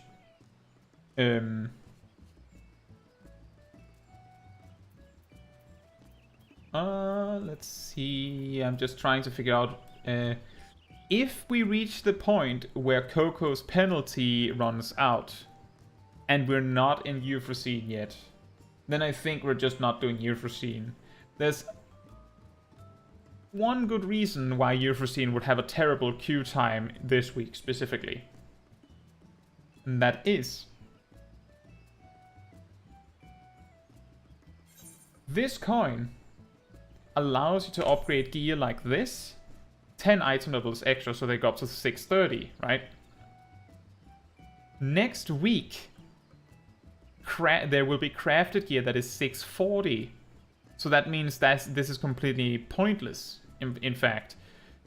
Now, that doesn't make the coins worthless, but it does mean that you don't really need them right now. The second thing is that Euphrosyne's weekly lockout is going to get lifted next week, I'm pretty sure, which means that you can farm these coins to your heart's content from next week forward, so why would you care, right? Now, the reason why these coins will not be worthless because of that is because to buy the items to upgrade a gear piece like this, 10 item levels, you need one of these coins and one of these coins. You need one of each, and this is from the previous raid tier's alliance raid.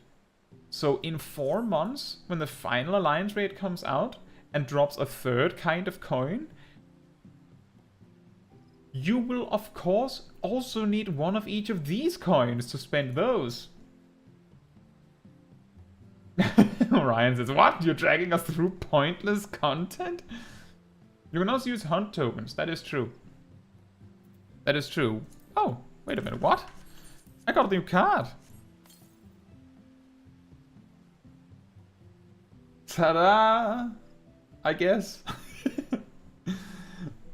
But yeah, there's a few ways you can do it. But the point is that the coins are mostly for like catch-up. And if you don't need it, you don't need it. And we probably don't need this. But I like doing Euphrosyne. It's a fun dungeon. And once a week is pretty fine, right? It's okay. But I don't want to sit in it, sit in the queue for 30 minutes to do it. It's not that fun. And it's just the reason why it makes sense to collect these, because you can see here, I've collected 9 of the coins and not spent them. Why do I have 9 of them? Because that means I don't have to do it 9 times when the queue is even longer in the final raid tier. Thank you, Minoto. I play. Actually, that is not a bad analogy because the card was called Kuribo. Very close to Kuribo.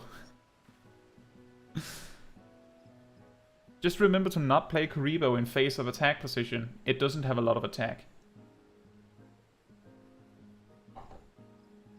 It is very weak.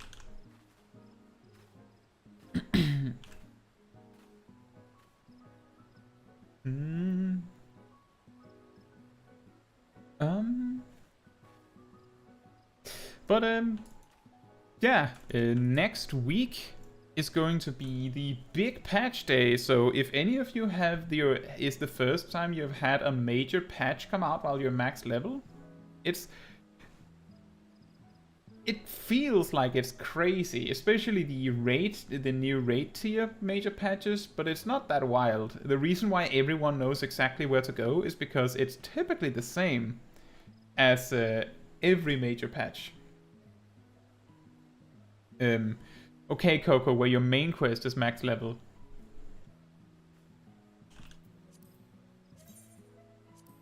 Didn't remember hiding this. Interesting. It has to say to be continued. The game telegraphs the bad? What do you mean? Oh! Dunskate. Well, Dunskate, in my opinion, the things that make Dunskate so disliked, you could say, is because many of its telegraphs are poorly designed. The thing is that the telegraph tells you what to do about the mechanic. Mechanics that don't kill you outright for missing it once are allowed to trick you.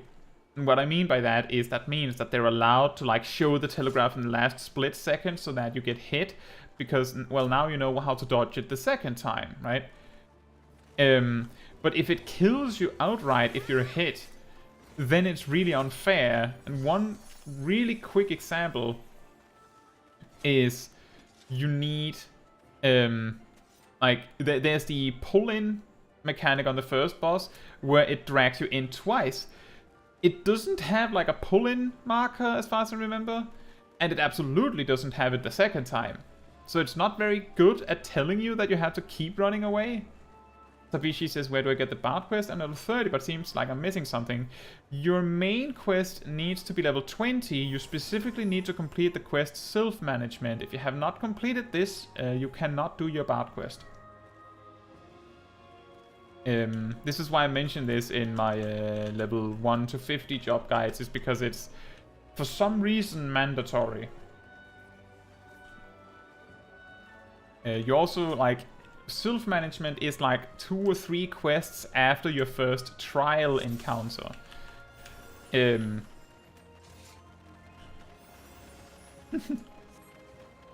I don't know if Dunskate is hated, but I certainly know that a lot of players don't like Dunskate.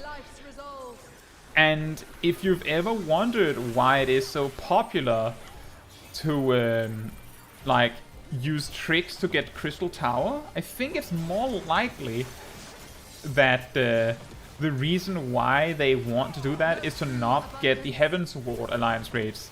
Much less so than wanting to get the Crystal Tower and stuff. And at least I'm a level 90. I'm level 90 on a tank. Didn't know what to do endgame. Haven't unlocked anything. Is there anything you recommend to prepare for next week? If you have not completed the current raids, like the normal raids, Pandemonium, the first fights, I would recommend doing those. You might also want to do the Alliance raid series.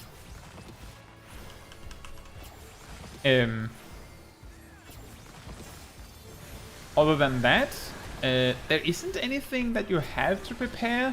Some players that try to get smart on the market will often advise that you prepare some stuff that you can sell for a slight markup on week 1, but often that will just lead to you having like lost money, in my opinion. And I have a video coming out about this on Friday.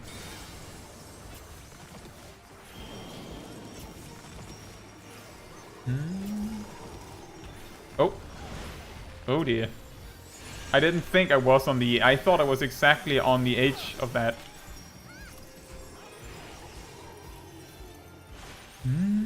I really thought I had that covered, and then I didn't. I agree, Gilano. But if they make, like, 2 ultimates per expansion, And as far as I know, they do. Typically 2. Then they will run out of actual raids to cover, right? Like actual raid series. I suppose they kind of dodged that one with Dragon Song's Reprieve. They did one raid ultimate and then one story ultimate. I'm glad to hear that, Natalie. But yeah, the advice on what to prepare is mostly like get the like do the current raids that are like now, like do P1 to 8 so that you can access P9 to 12 on day 1 if you want to, and do the alliance raids before they fall completely out of favor for 4 months. That would be my suggestion.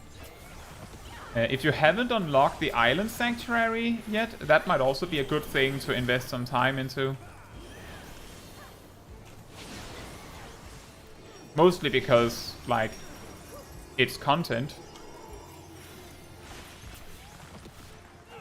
Uh-oh.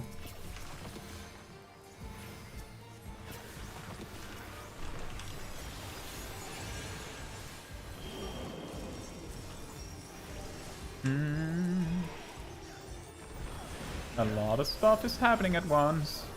Bow down like the willow.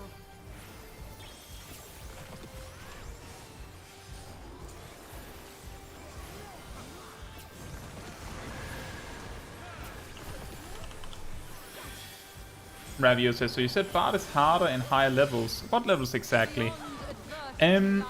So as you get, like, at around level 52, your toolkit starts to really, like, fill out with a lot of OGCDs that you need to keep track of. But it's more that it's a lot harder than other jobs, because Bard combines some strict elements with a lot of randomness.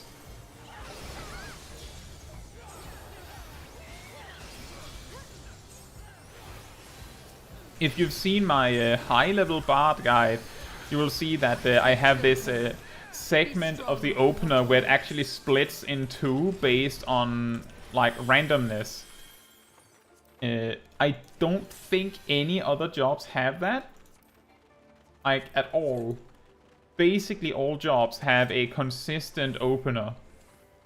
Bard doesn't.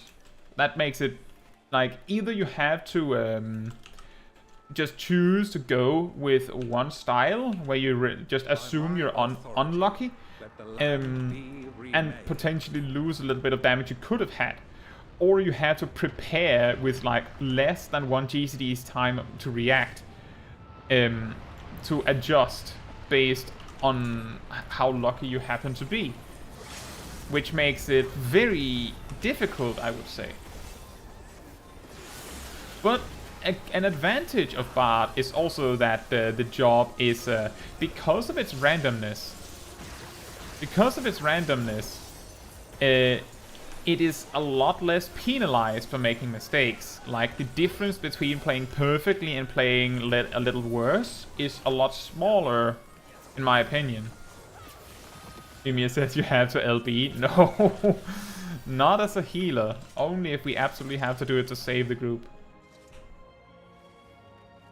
You have a res mage. It requires the res mage to do it.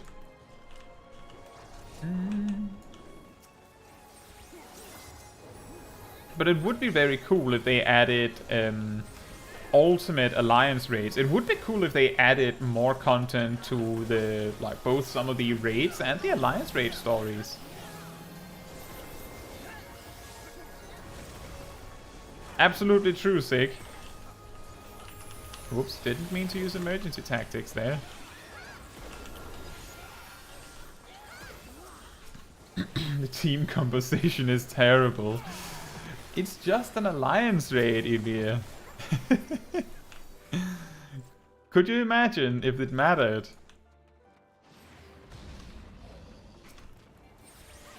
I mean, we also evened it out a bit because it's one of the Reapers that left.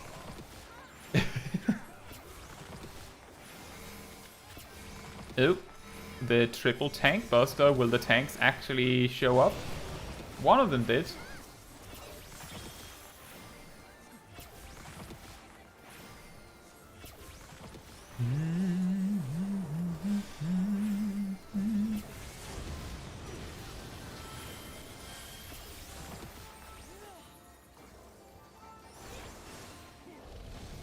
M6 says only an early Savage release would it matter since DPS thresholds are tight, usually from what I've heard. Well, there basically a balanced raid comp is anything that doesn't like have any repeats of the same job. And you want to have one of each healer type, so one barrier healer and one pure healer. One of our parties here does not have that. And then you want one of each DPS category. That is to say, you want one mage and one melee DPS and one ranged physical. Because of the party bonus, which is this. Gives you 1% extra stats just across the board for each role represented.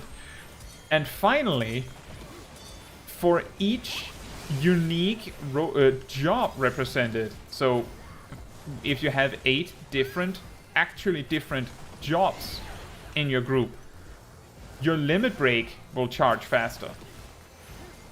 So if you have 2 of the same job in your group, your limit break will charge slower.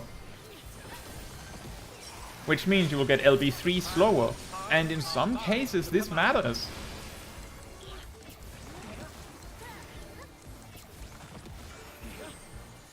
Natalie says only because I don't want to come out of the live to watch a melee comparison. Which one is easier out of Ninja or Dragoon?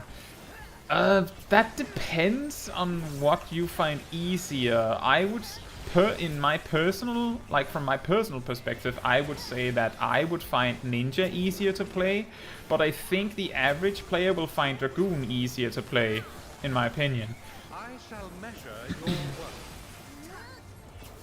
Remember the party with 3 samurais in the Oops All Ninja stream? Oh yeah. Ah. Ah.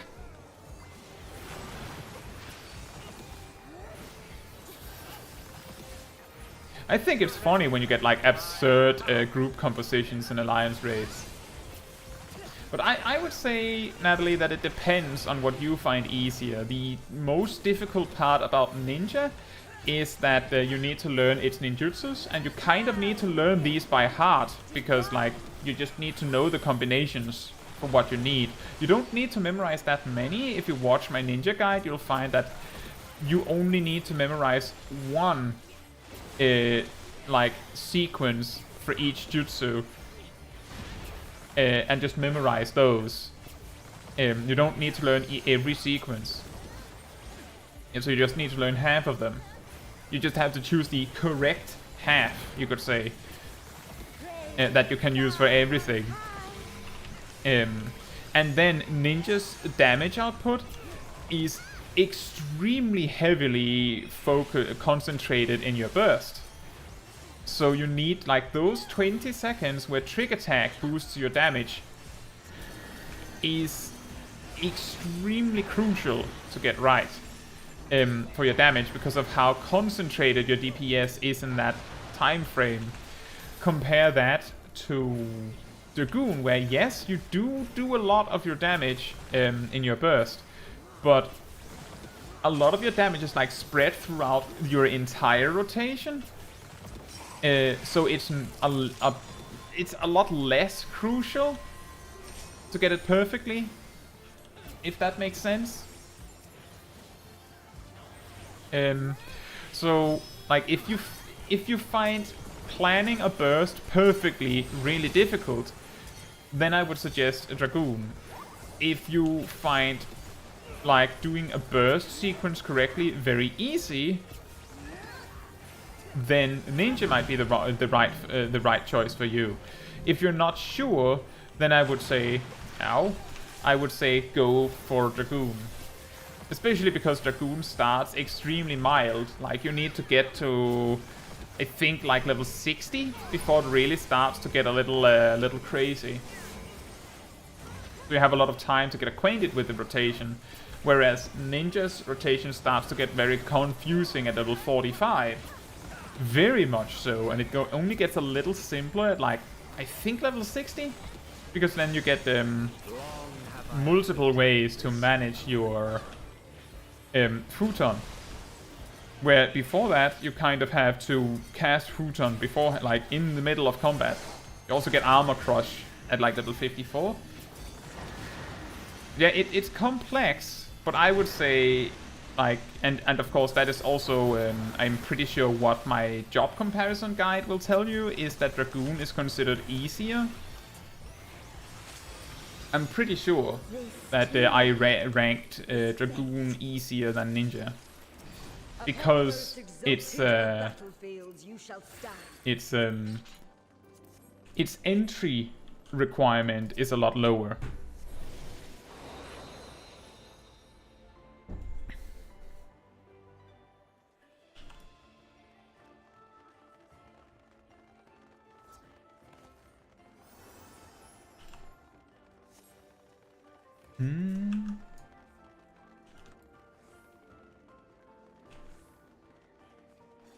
And that is true, Gilano.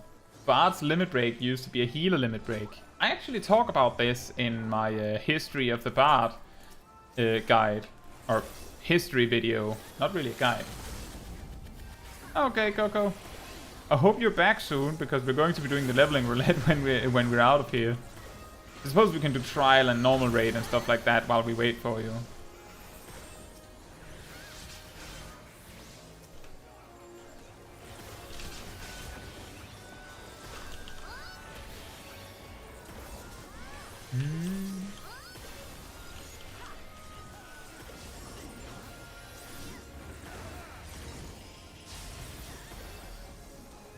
Yumiya says, do MSQ? What do you mean? Like here, while we wait for Coco? We can't do that. That's not an option. This character is completed. We don't have any MSQ to do.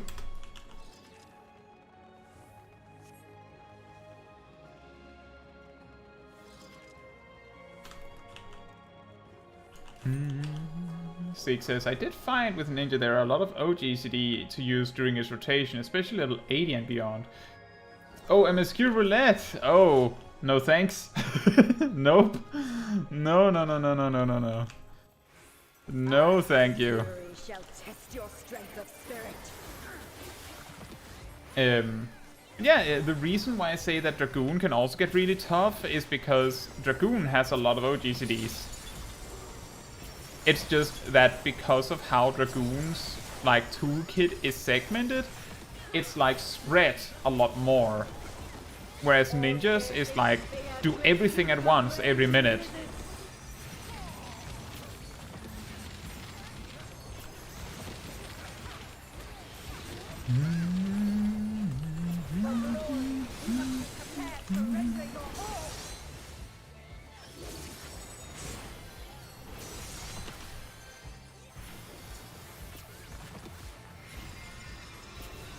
What do you mean you don't want to see some relationship problems for the 1000th time again?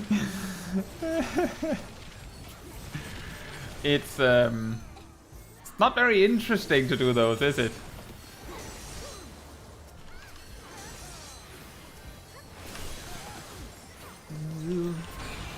B. Oh, someone has decided that B is the front one.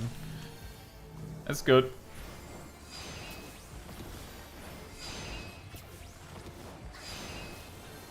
Watching stream while I drive, so smart. That is maybe not super smart.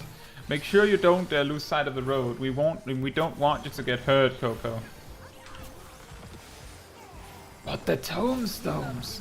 Most of the tombstones you get from the MSQ roulette is poetics, which I don't need.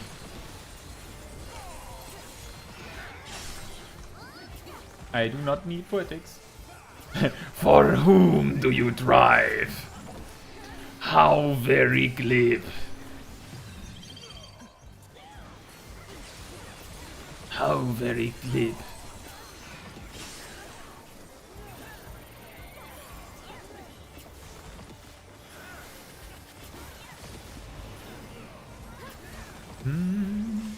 such devastation. This was not my intention. Damn you, Asian.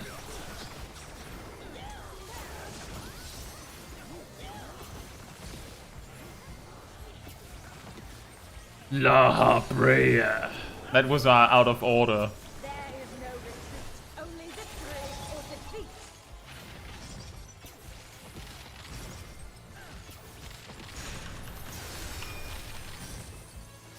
We'll try the Dragoon. Red Day here on Thursday. Day of leveling. Oh. Well, I hope you enjoy Dragoon. If you're starting all the way from level 1, I will say that Dragoon's toolkit is a little basic for a lot of levels.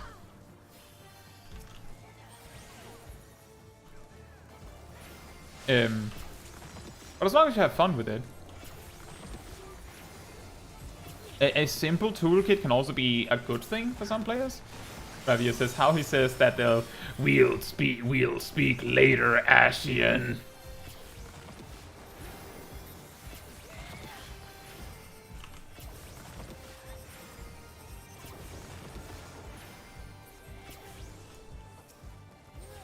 A calamity must needs be brought about. How does he say? How's that line go again? Must needs be brought about. That's such a hard sentence to say. Ah, ah. In ice unyielding, now rest.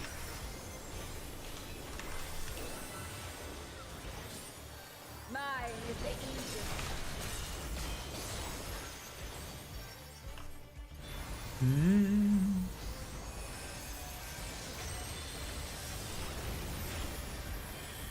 All the healing. Look, she did no damage. I don't really pay attention to what is said anymore. Well, to be fair, the La Brea part of the whole conversation, I believe, is moved to the solo duty that happens after. And we still don't know what is the Heart of Zabik. How very glib. That's true. I believe I've read that the explanation of what the Heart of Zabik is supposed to be, it's not really explained because it's like a story thread that they sort of just abandoned. But if I remember correctly, the description of the Heart of Zabik is basically a black equivalent of Orosite. You know, white Orosite, the Heart of Zabik is basically black Orosite.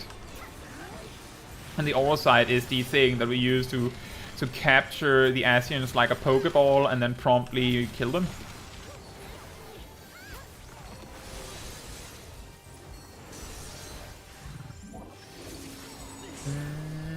Natalie says, what job do you main? Uh-oh.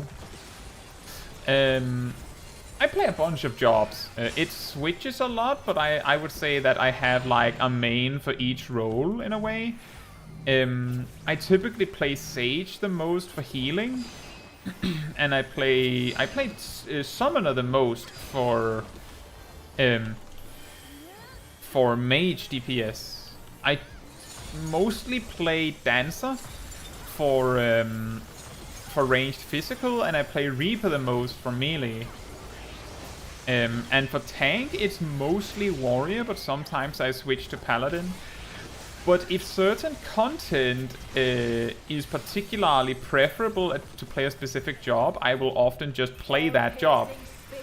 Like, a good example of that is when farming Moogle Tomestones doing A1, you know, the first Alexander encounter. Dark Knight was extremely effective at dealing with that fight quickly, so I would typically play Dark Knight in that specific encounter. But yeah, Sage, Summoner, Dancer, Reaper, and Warrior, and then sometimes Paladin. I also sometimes play White Mage, but I genuinely play most jobs every so often, because I just find it fun, and often I do it also to like do some research on specific jobs for videos. Nimia says, guys, is legit one of my favorite characters after Emmett, Tataru, and Graha. He's very cool. And it's also, he has a huge story arc, actually, a surprisingly long story arc. But I don't want to get into too deep detail about it, because I know we have some newer players in the stream chat. Six says, I remember back when Prey had 8 players and speedrunning took half an hour instead of the full hour.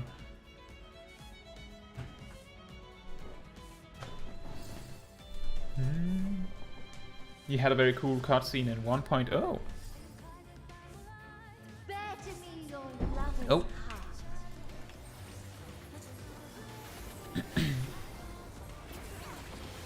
It seems we never got the replacement for Alliance A, by the way.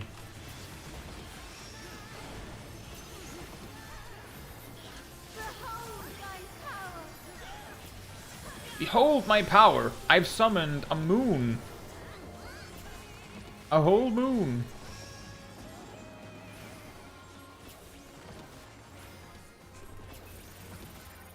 We have Coco. What do you mean, India? Coco has completed most of Shadowbringers. But we also have Tabishi, who's, I believe, lurking, possibly, who is level 30.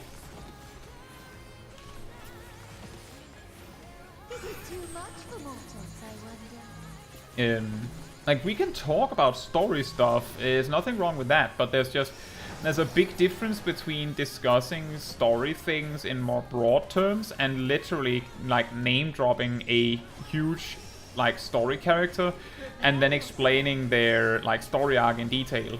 Like, for example, Heart of Sabik, as you said, we don't really get that explained. Like, that's just, like, a dropped story thread. But something that you might also notice is that the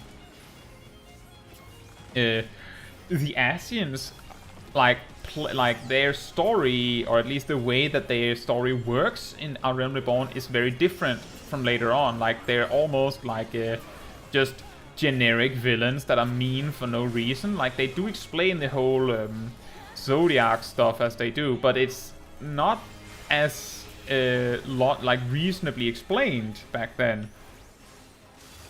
It's more like the bad guys want the evil god to return to the planet. Like, that's like classic evil guy stuff, right? Makes sense. Natalie says, that's also not tried Dancer, only because I read their DPS was lackluster. Dancer's personal DPS, so the damage they themselves do, is not as impressive as other jobs. Like, if you compare it to a samurai, Dancer's own damage is not that incredible, but it's actually very good, all things considered. It's like, let me put it like this. Actually, let me just add something to that before I do that. What makes Dancer really strong is that they're really good at boosting the party. They have a raid buff that makes the entire raid do more damage, and then they also have a buff that is shared with their dance partner. In fact, the dancer makes their dance partner do like 5% more damage at all times. Like, it just makes whoever you're partnered with do 5% damage all the time. Like 5% extra. Which means Samurai, who does an absurd amount of damage, gets 5% more damage from their being a dancer. But combine those factors, that Dancer's personal DPS isn't that impressive, with the fact that it can boost everyone else's damage. With those two factors combined, consider this.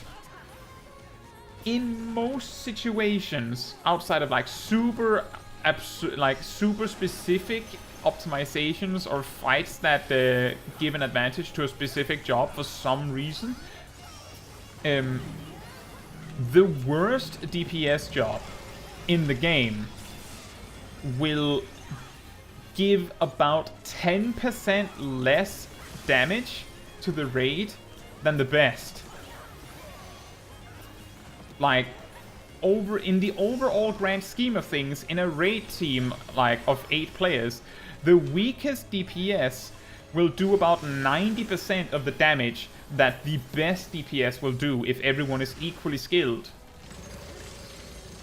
What I mean by that is, you don't need to choose a job based on what is considered strong or weak, because everything is viable.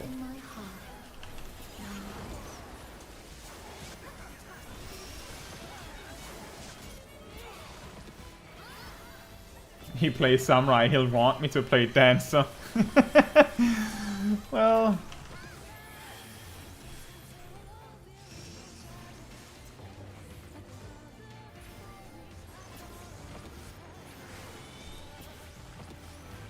this is what we call the Chain Stratagem waiting room. Every time I've used Chain Stratagem, the other scholar has promptly used Chain Stratagem right after me, making my cast pointless.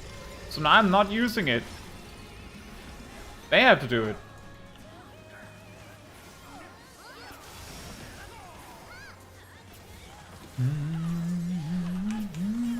Oh, there it is. Excellent. Yeah, you should play the jobs that you like. And all jobs are viable. The only time where playing the best job, quote unquote best job, the only time that matters is if you're in like a super hardcore like world first racing raid team, then it might be smart to choose some of the slightly better jobs, right? Because that 1% damage difference, if even that, might be what makes the difference between winning and losing.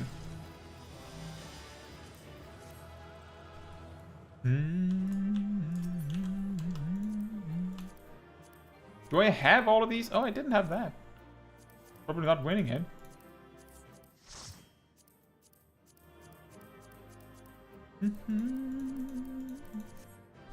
Yeah, play what you like.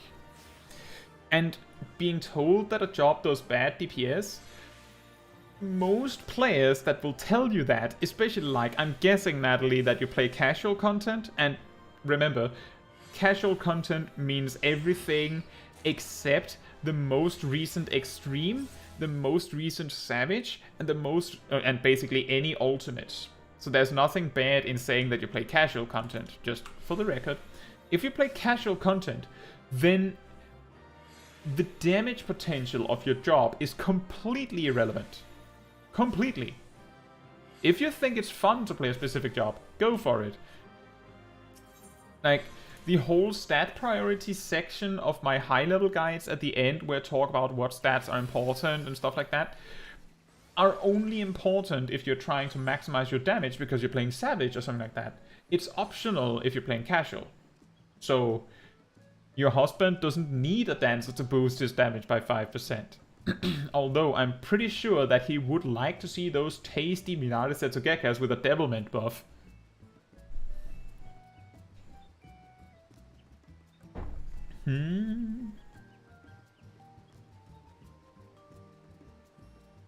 Oh, Coco's still AFK. Then we could actually maybe showcase that. Do any of you have a dancer? Kasari, Orion?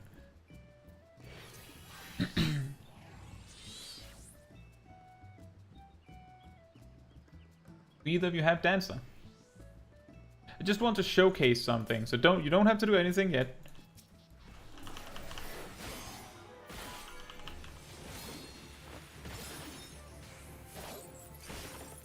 So we see here 35,000. So I prepare another one. So Orion, can I get you to use Devilment, the 20% buff thing, whenever you find it or whenever you're ready?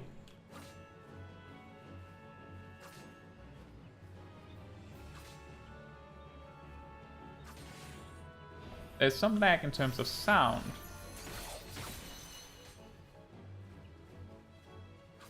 But yeah, you see that did like 12 or 13% more damage.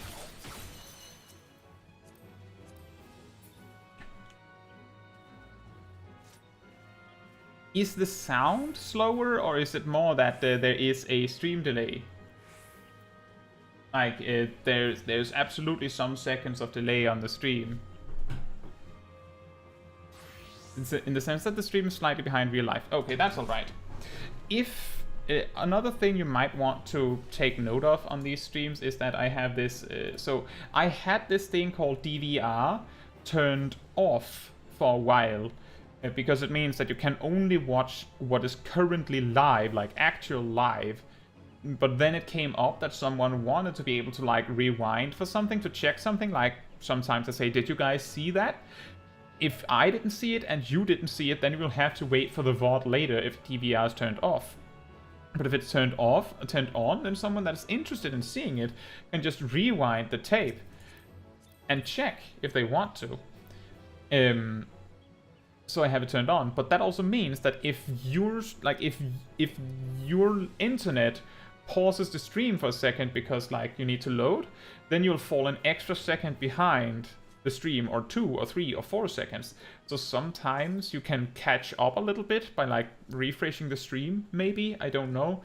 I watched a stream, I watched my friend Green's stream the other day, and I noticed that after a while it felt like the chat started like chugging, like as if there was like a memory leak or something, and refreshing the stream helped that too. So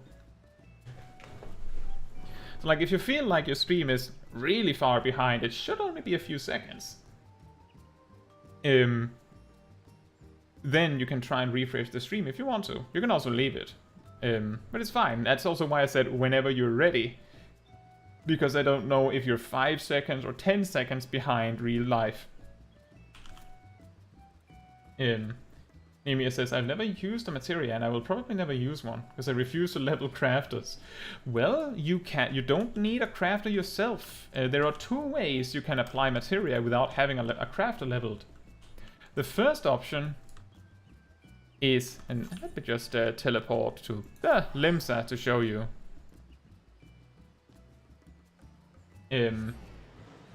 Of course, materia is also optional outside of optimization in this regard, but some players find it very satisfying to do. But yeah, the first way...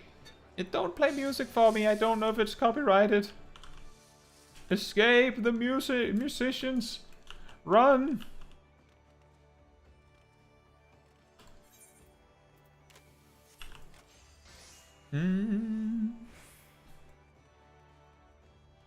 So...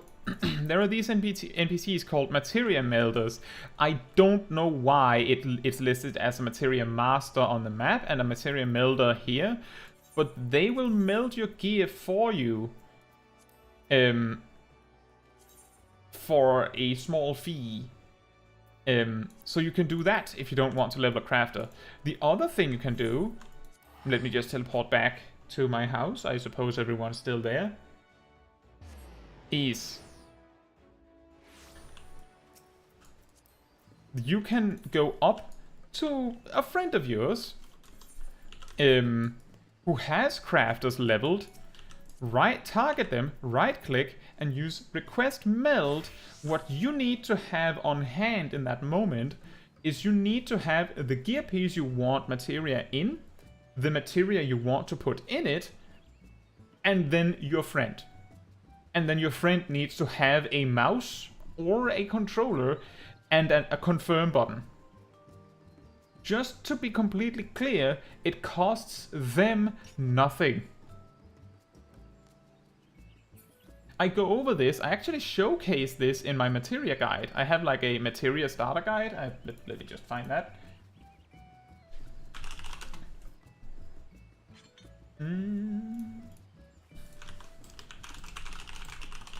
Where I show this. I believe Sib is my friend in this case.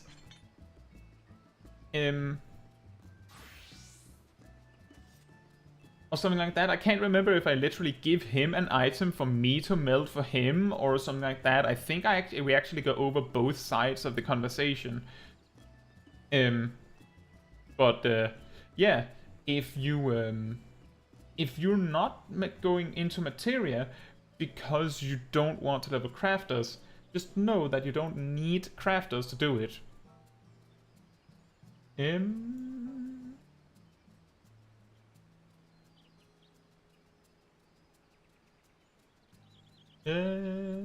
6 says Gunbreaker and Dark Knight are on the higher end of damage compared to Paladin and Warrior and tank DPS, which would only matter in world clear Savage fights. Exactly. As a matter of fact, this came up in this raid tier, like the current raid tier, P8S, which is Abyssos, the 8th circle. It turned out that Warriors and Paladins did not have the capacity to do enough DPS for your team as a whole to beat the boss in time. Like in the first week. Undergeared. Like, your average raid team will have several item level 630 pieces on each of you before you get to like P8S or the equivalent in the next raid tier coming up, so you don't need to worry about it. But if you're racing for world first, you're like running on fumes and scraps. You have literally only had that week's gear and the previous week's normal raid and stuff like that. It's really like skeleton crew levels of equipment that you're working with. It's like, because the Savage raid starts a week later, nowadays the raid teams will have a full crafted set for day one. But back in the day, they would literally like hop out in between like sessions of raiding and check the market board if someone had put up crafted gear pieces so that they could get a few gear upgrades in between pulls. And they had to like speed run through the normal raid to get to the Savage raid and stuff like that, because both things released simultaneously. It was very, very crazy. But then they nerfed P8S by an unknown amount. This is an important thing. This has come up on the Discord before. They said that they had overtuned the fight by about 1%. So they nerfed it by an undisclosed amount, which allegedly was more than 1%, which made all the jobs viable. I believe the other jobs that turned out that was barred from entry because of lackluster DPS was Machinist, which has since received so many buffs that Machinist is one of the better DPS in the game right now. And 6 says Gunbreaker was the very first tank I tried out after playing Monk when I started playing doing Shadowbringers. I see. Minoto says, quick question, do you think Summoner will get any more summons in 7.0 at level 100? They've teased some in the job quest, but I really hope we get Ramuh, Shiva and Leviathan for it someday. I think anything they might have teased in job quests are reliable to not trust, because the job quest lines stop at level 70, and the way that Summoner has gone, okay, Orion, thank you for joining, is that we had one Summoner in A Realm Reborn, and then they've built on that. Then Stormblood, the story ends, and then you do Shadowbringers, where there's like a little like finish up on the story, like a little bow that happens for all jobs, except Reaper and Sage, of course. And then there's nothing. And in Endwalker, they reworked the job. So you can't trust anything they've said. I don't think we can assume anything for the Summoner rotation for 7.0. What I will say is, and if you have Summoner at level 90 and played Summoner at level 90, you will know this. You don't have space for anything. Like, unless it's an OGCD, there isn't space to add anything, unless you're adding it to make the Summoner have to decide what they want to do. Something that, and I'm just like passing time because Coco might be coming back soon. But after this, we will do something. I've suggested that maybe they'll make it so that there are other things than just Gemshine and Precious Brilliance and Astral Flow in your Ifrit, Titan, Garuda sections. Okay, Kwasari. We're going to play some Tears of the Kingdom. Well, I hope you have fun with that. I've seen some crazy clips from that game.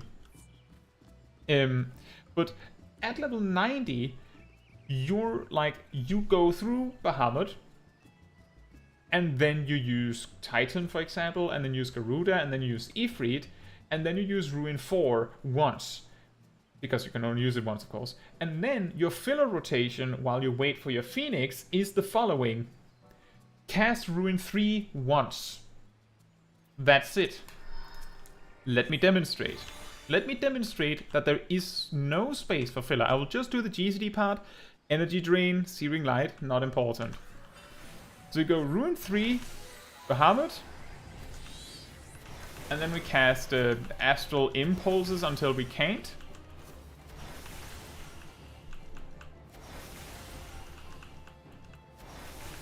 It's like a minute-long loop, right? We go Titan, that happens to be the strongest one at max level. And we have these Gem Shines and Mountain Busters.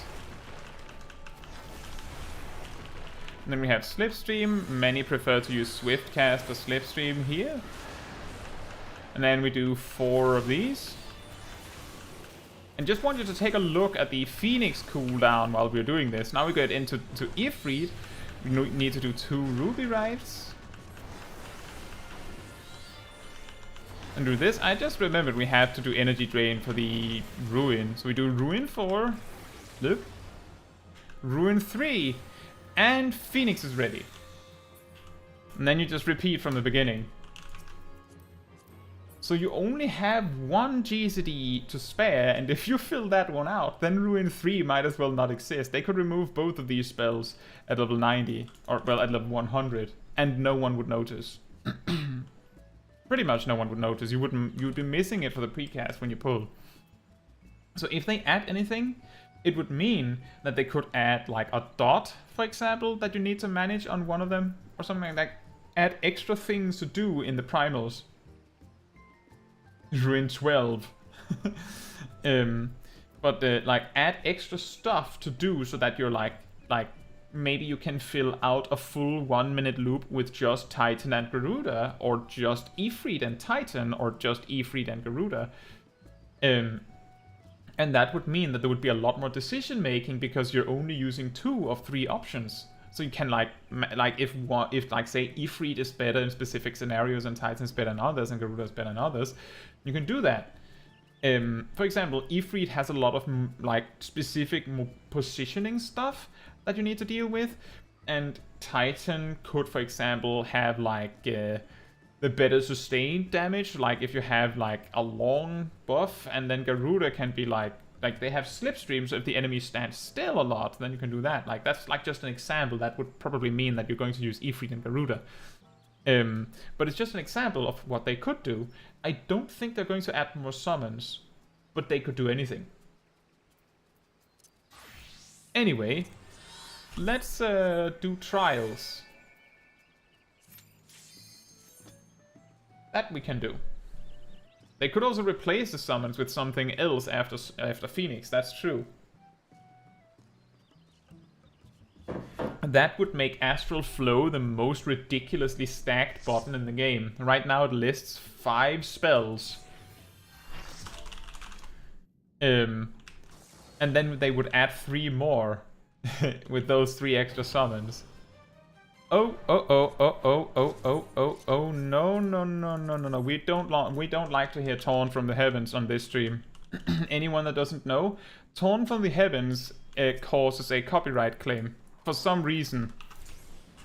You can easily fight it, but it's just annoying, so I don't want to do it. So we always mute on Torn from the Heavens on this channel.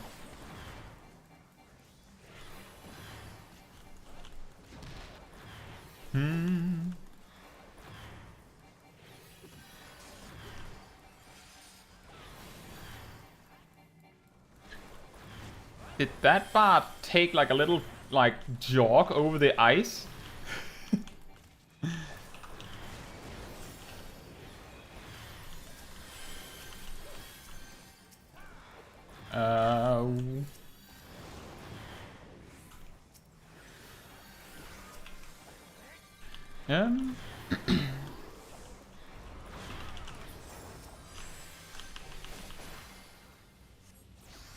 But yeah, I don't know what they should add.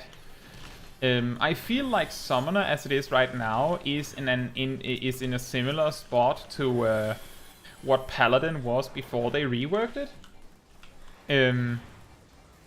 Before they reworked Paladin, they had such a filled out rotation that there wasn't really anything they could add. So what they added was attacks that like replaced existing attacks. And they did that for both Shadowbringers and Endwalker. And then in Endwalker they reworked the job completely. And now there is space for something again.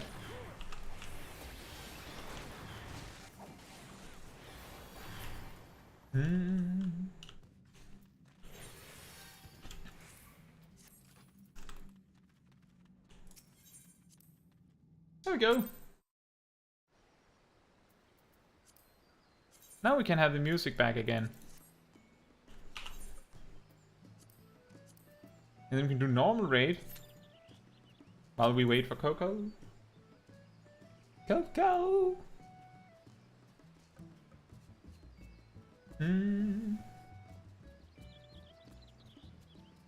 But I don't know.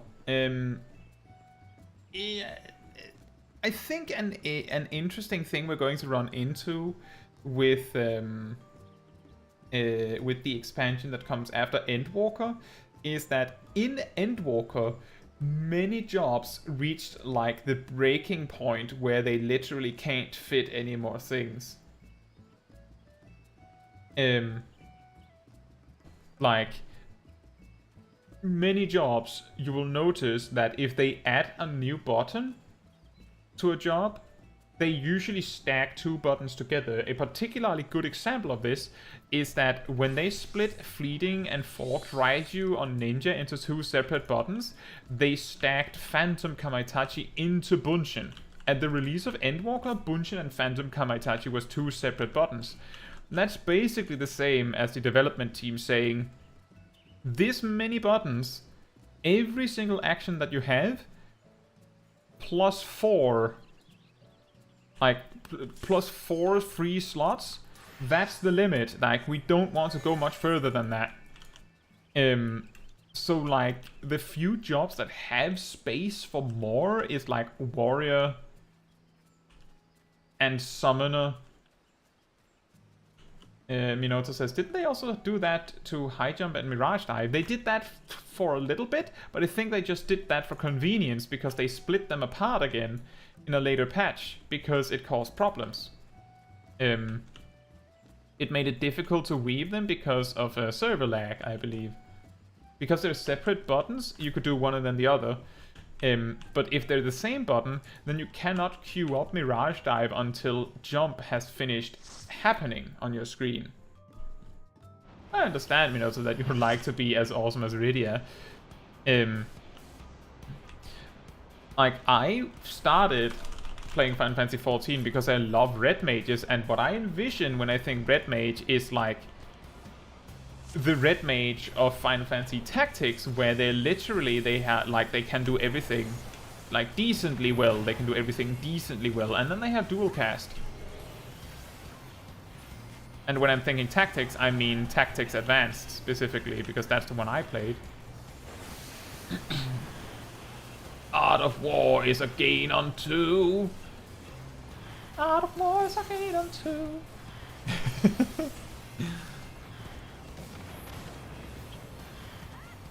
Yumia says, why do all the cool jobs give me carpal tunnel? Do all of them do that?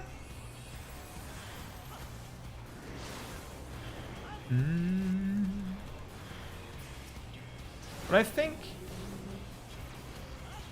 what I would want for Scholar is more that the different primal summons and the different parts of the rotation feels more unique. That's what I would want to see. A particular gripe that I have a little bit with Summoner is that after the Summoner rework in Endwalker, Phoenix has turned from a somewhat unique part of the rotation into Bahamut again, the rotation. What I mean by that is that the only difference between Phoenix and Bahamut is that Phoenix gets Rekindle and Bahamut gets Death Flare. And then of course Phoenix does the Raid Wide Heal when you summon it. But to compensate for Death Flare not being on Phoenix, its regular GCDs do more damage, so they basically amount to the same amount of damage, it's just you don't have Death Flare. But it feels like you're just going Bahamut, but it's red. Which is not that, like, different. Back in Shadowbringers, Bahamut and Phoenix were had vastly different rotations to play around. Bahamut, you still cast Ruin 3 instead of having like Astral Impulse and stuff like that, which meant that you actually stockpiled this further Ruin buff that allowed you to cast Ruin 4, which you could stack 4 of, so that you could instant cast spells in the later part of the rotation. And the reason why you wanted to do that is because Bahamut cast Worm Wave every time you cast something. And if you like hard casted the final attack before Bahamut left, then often he would ghost the attack, which was a bug, which is still in the game. If you order your pet to do something and it is going to leave in like half a second, it will do the animation of the attack, it will do everything related to the attack, it might even spend the cooldown if there is one, but it will not, that was loud, it will not apply any buffs if there were any, and it will not do any damage if there was any. 0. And that's called ghosting. And then when you got to Phoenix, Fountain of Fire and Brand of Purgatory were two different attacks that were part of the single target rotation and the AoE rotation. Fountain of Fire did some single target damage and enabled Brand of Purgatory, which did like way more damage with an AoE component. So that meant that when you got into Phoenix Trance, or Firebird Trance, you used Fountain of Fire, then Brand of Purgatory, back and forth and back and forth. And in Bahamut, you would cast Ruin 3, and then when the rotation started nearing its end, like when Bahamut was about to leave, you started casting Ruin 4 specifically. I talk a little bit about this in the Summoner History video I put out somewhat recently. I can leave a link to that. But aside from that, I also have a significantly older, but I have a video that specifically explains how Summoner worked in Shadowbringers in detail with like the complete open and everything, and the Summoner History video actually uses mainly footage that was originally taken for that Summoner and Shadowbringers video, because that was the only footage I had of Summoner using dots. But yeah, the job worked very differently. So that's what I would want. That instead of Ifrit casting Ruin, but it has slightly more cast time, Titan casting Ruin, but it has an instant cast, and Garuda casting Ruin, but it has a shorter global cooldown, they instead do 3 different things, and also want Phoenix to do something different. That is what I would want for Summoner in 7.0. But I think that is too much to ask. I think we will do Alliance Raid. And then we hope Coco's back. Else we will do Leveling Roulette. As in, we will do Leveling Roulette anyway.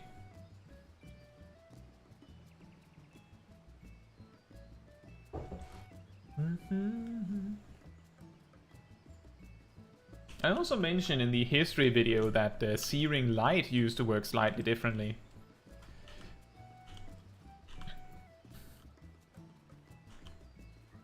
Minato says, I'm also very new to Summoner. It's the 9th level 90 job, level 90 work in progress job I'm on. I'm on Paladin, Gunbreaker, and I'm a Paladin, Gunbreaker, and White Mage main. So I still have a lot to learn for Summoner. Also Scholar.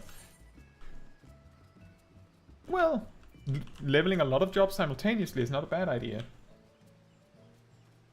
If you want to level multiple jobs at once, I actually have a leveling guide that is designed especially to optimize your DPS leveling, but the best way to do it is to use your roulettes for your DPS jobs, while you do stuff like hunt, the hunt marks of the day and beast tribes if you want.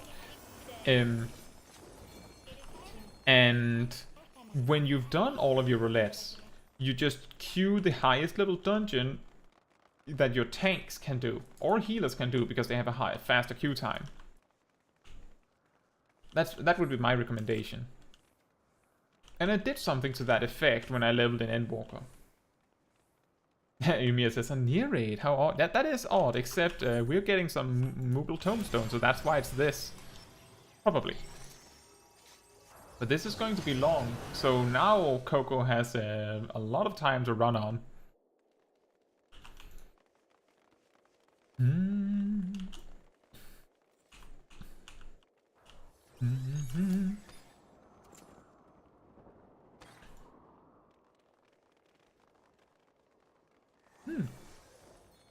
Nice hat.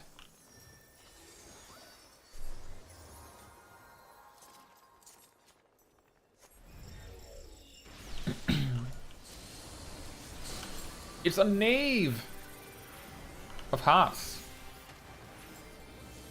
Oh, I'm the only scholar in the raid. Excellent. Then I can use chain stratagem as I please. Read on all the gear. I might also just leave it because I don't actually want any of it. I think the only near equipment that I've used for glamour is I use a pair of tank pants from one of them, because they included shorts. I'm a big fan of shorts.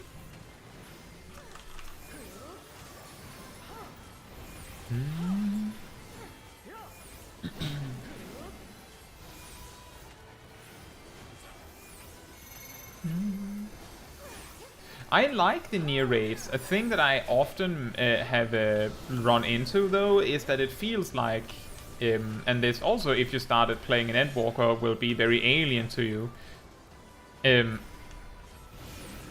With Endwalker, there was a stat squish, so like the stats were a lot lower, were a lot higher. Sorry.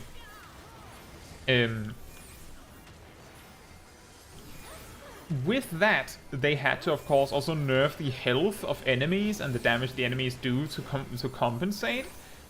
And in my opinion, the Crystal Tower raids, the Void Ark raids, so the Heavensward ones, and even the Stormblood ones are like, they don't feel very much any different from before the stat squish.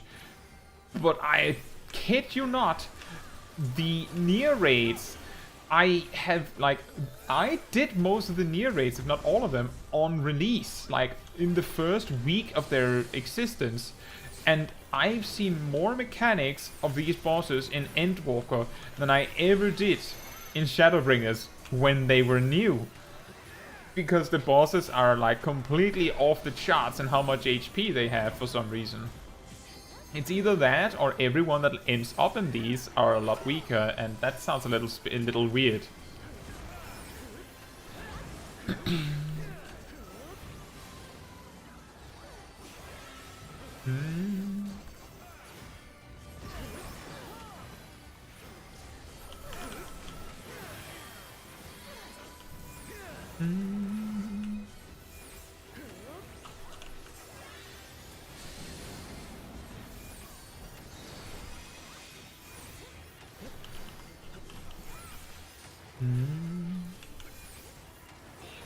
It's also very, it's just, there's nothing wrong with these raids. They're very fun. It's just that they, like, every single fight ends up taking, you know, 2 or 3 minutes longer than they need to. And that doesn't help when people specifically will adjust their gear so that they get put into the Crystal Tower raids because they're not as long. That only perpetuates that problem even further.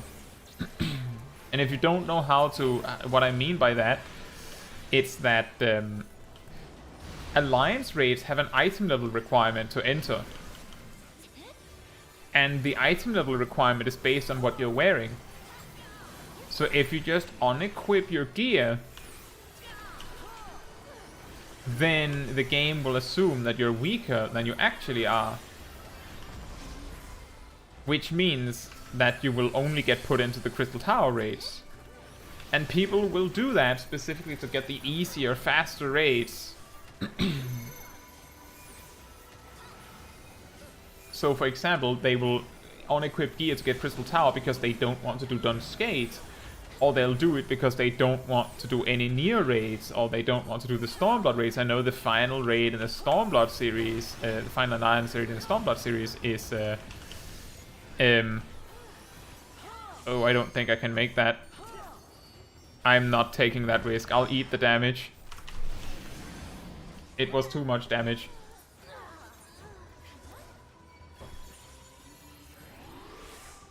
I think I could have... Maybe... No, wait, Surecast doesn't help on that one.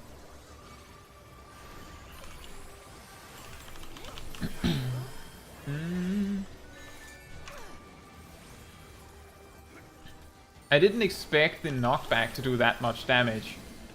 If I had seen that coming, I would probably have cast heals on myself more aggressively in time. Oh well.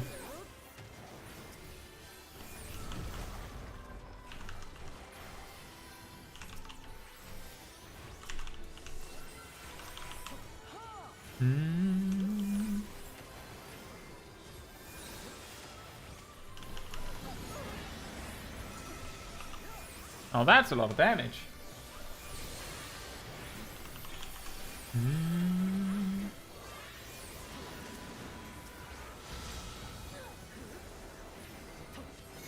It's also a possibility that the reason why these fights take so long is because the majority that ends up in them are are not the same kind of players. So a lot more mistakes end up happening.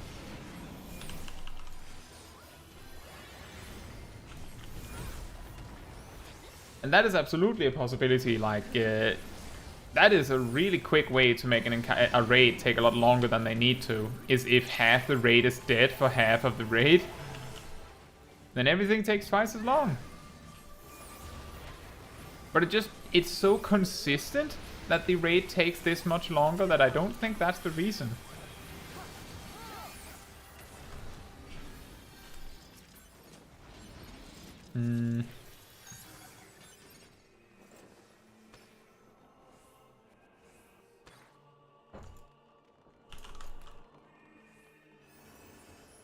And then we have the big run to the next fight. Oh, we don't even have any melee in my team. We actually only have 2 melee DPS in the entire raid. And they're samurai. It's pretty funny.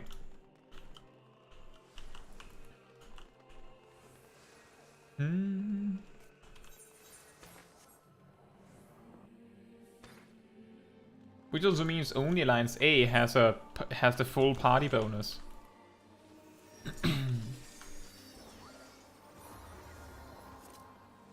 Ravio says this is probably my least favorite of the near raids.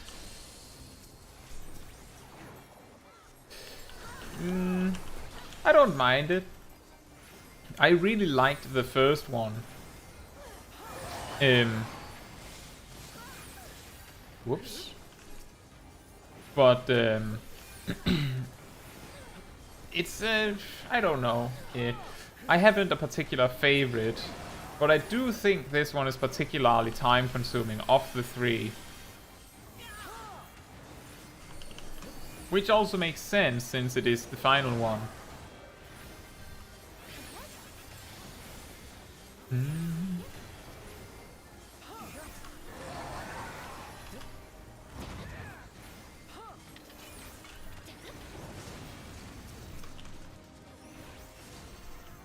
And as I was saying, before Endwalker, this took much less time. There's something off with the health tuning of these bosses. For some reason. You don't like the part with the blocks?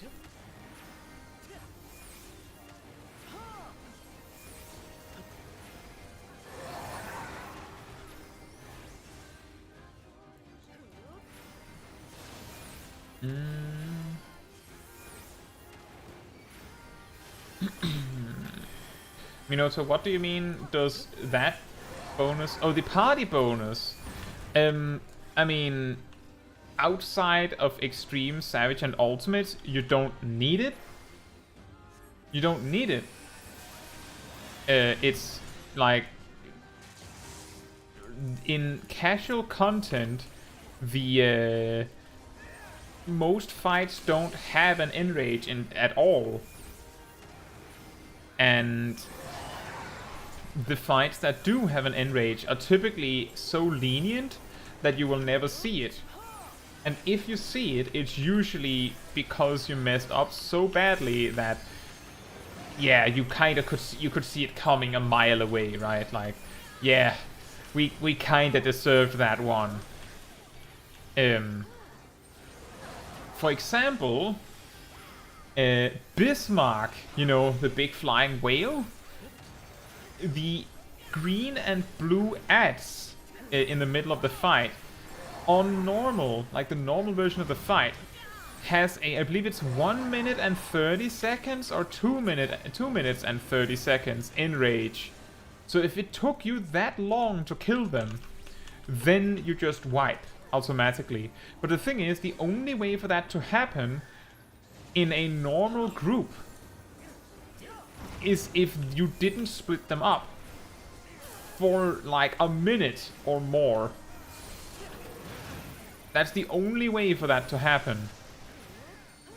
So you have messed up so extremely badly that the game basically said, no, you don't deserve to have this one.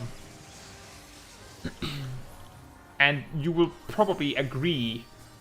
And in all other content, like most content, if there is no enrage timer, then you don't need any damage. Then like, to be completely honest, your entire party could be tanks and it wouldn't make a difference. Like the reason why extremes and savages and ultimates require extremely tight amounts of DPS is specifically because the game requires you to manage to do over a certain threshold of damage in time. If you have no timer, then you have no requirements. And that means that the party bonus is also optional. However, I would like to do 5% more damage. Don't you? I would like to do 5% more damage. If all I have to do is bring a balanced team with a little bit of everything in it to get that, that sounds pretty neat to me. So that's not too big of an ask, is it? I think that's fair.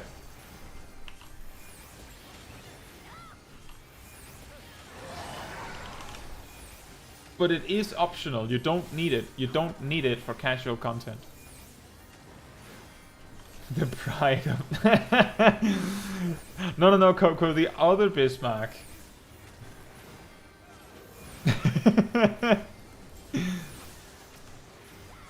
The other one.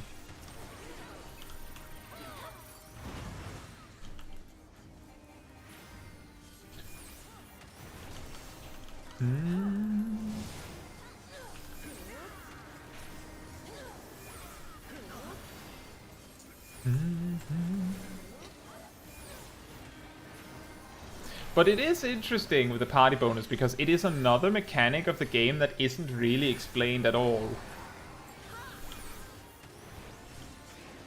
An interesting thing regarding the party bonus is that it used to be more visible. if you've seen any of my job history videos, you'll know that like one of the first things I go over in those is, oh, by the way, the party bonus worked differently. And the reason why that's important is because in Endwalker, even if all, like for example, if all 3 mages, so black mage, summoner, and red mage, were absolutely terrible jobs and they did really bad damage, there would still be an argument to bring at least 1 in savage because it makes all the other jobs do 1% more damage. So as long as the mages do just somewhat okay-ish damage, there's a reason to bring them because they just have a raid-wide plus 1% DPS and health buff from the party bonus. But before Shadowbringers, the party bonus was if you bring a tank, everyone gets 3% more vitality. If you bring a melee DPS that uses strength, you get 3% more strength and things like that. So, and to reflect that, you had like in the top of your party frames, I believe, you had like a little square, like a little block that said strength and a little block that said dexterity and so on, and they would glow if you had the job in question in your like present in your party.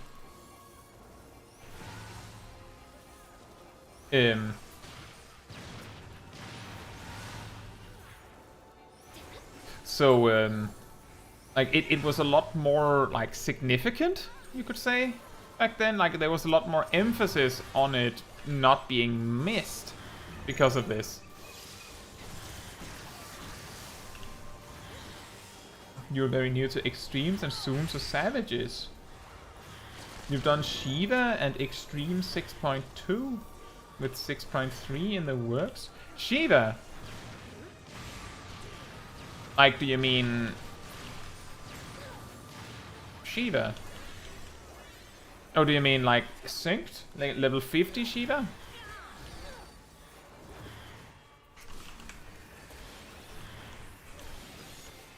Shiva Unreal was back in Shadowbringers, and Minoto said they started in 6.1. Level 50 Shiva Extreme. Okay. Yeah, so the way that Unreal works is that they make one old encounter, like they freshen it up to the current patch, but slightly easier than like the current content. And then they just give you the fight as is at like level 80 or level 90. I did Shiva Unreal while it was was current. I actually had like a pretty high pass on it, I believe. And the only reason I had that was because the way that Unreals work, you don't really need high item level to perform extremely well in it, because it's typically like scales you down. And I played Summoner in Shadowbringers. I mained Summoner in Shadowbringers, by the way.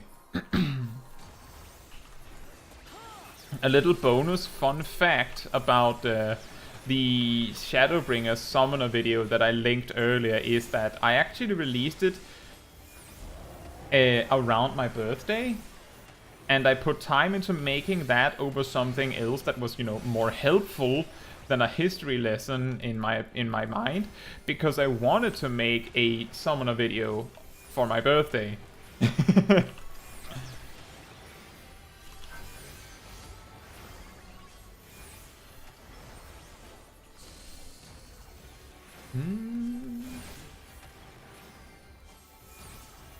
Minoto says, gonna try my hand at Zorvan on Unreal next week as my first one. Well, I hope you have fun with it. And if you get confused by the skip Zor or disband memes, then just know that it's a Heavensward meme. And I'm sure there are players that played from long enough ago that they will remember this or know this. I learned from this through research. It's because Zor was considered such a complicated mechanic, and people found out that if you only brought one tank and then had space for an extra DPS to fill that slot, and everyone did good damage, you could skip the mechanic entirely, but only if everyone played perfectly. My research also taught me that it was easier to do the mechanic properly, but people just didn't want to do that, which is hilarious in retrospect. Ah!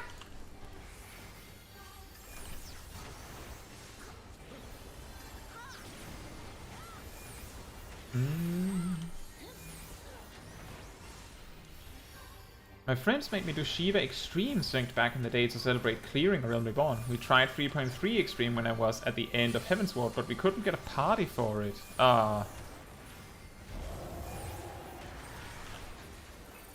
The most I've done Extreme Shiva like synced was as a Blue Mage, because there is a Blue Mage action that comes from Shiva Extreme. But an awkward thing about doing old extremes is that they might depend on mechanics that are no longer in the game, which might sound a little confusing. But basically, let me put it like this. Shiva, when she pulls out her bow, her auto attacks are guaranteed to critical hit. Guaranteed to critical hit. Bosses don't do auto attack critical hits anymore. Not at max level. Not after Stormblood, I think. But in A Realm Reborn, tanks, for example, could get like a buff. I believe it was called awareness or something like that. That made you much less likely to be hit by critical hits. So like it would reduce the chance to be critted. In Heavensward, I believe, this was changed to you cannot take critical damage. So it just made all crits into not crits anymore. And yes, John, this is an alliance raid. This is the near raids. And it's been a while, John. Yeah, so that means what I'm getting at is that some mechanics in boss fights from the old times would rely on you having some specific tool that you no longer have because it's not in the game anymore. Another thing is that because they reworked how enmity works in the game, back in A Realm Reborn, Heavensward, even Stormblood, it was actually a team effort to make sure that the tanks kept aggro on the target. That's not the case anymore, which means that it's a lot easier for all DPS to just pump damage like crazy. Tip for this mechanic: if you don't click off your sprint, you will sprint off to the side and die. We have done so on a previous stream, I believe. Like me sprinting over to the save spot and then promptly dying because I didn't turn off sprint.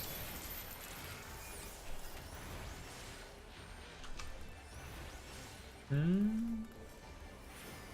working on 6.x extremes to get ready for Pandemonium 9 to 12. Well, I hope you have fun with it. The important part is having fun with it. The importance of getting gear from Savage Raids is so low that you shouldn't do it unless you find it fun. If you don't like it, just don't.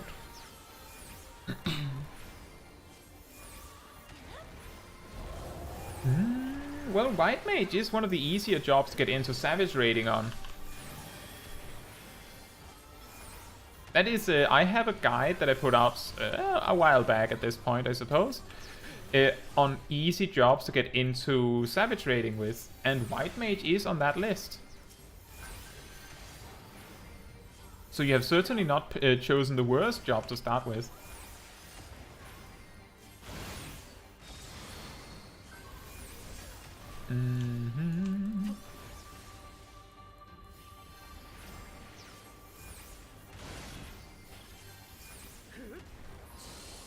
I think this works. I think this is a safe spot, yeah. He had the reverse wall, so it didn't work. It's a little difficult to see, Ravio. I can understand why.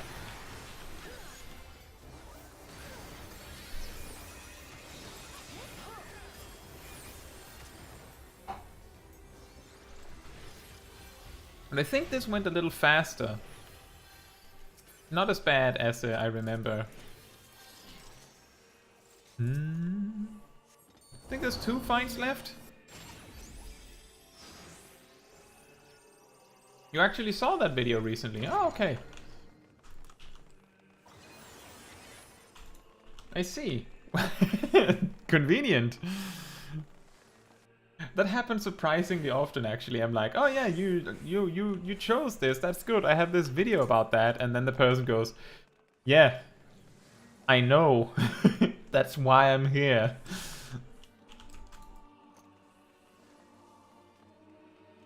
Coco says, I like how they just forgot to add textures to this raid. Did they? Why is...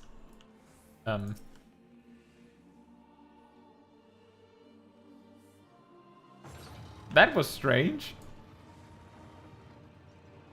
No one clicked the thing. I think this is the first time I ever had an opportunity to click it, because people normally click it really quickly. Oh, that is an awesome set. What is that set? What is that? That is incredible. I've never seen that before. Birdly, is that PvP stuff?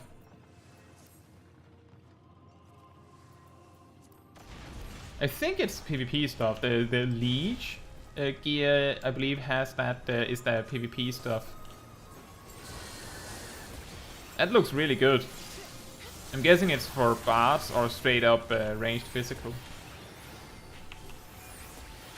I'm good. I'm glad to hear that, Minotaur.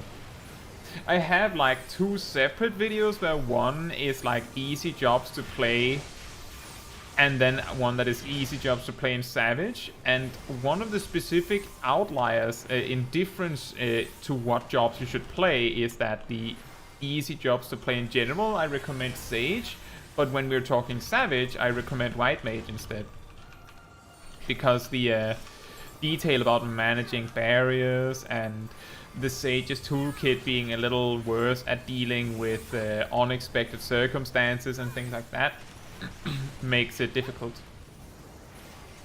You got anxiety about your skill level. That's fine. If you're more comfortable with playing a healer, that is probably better to play then.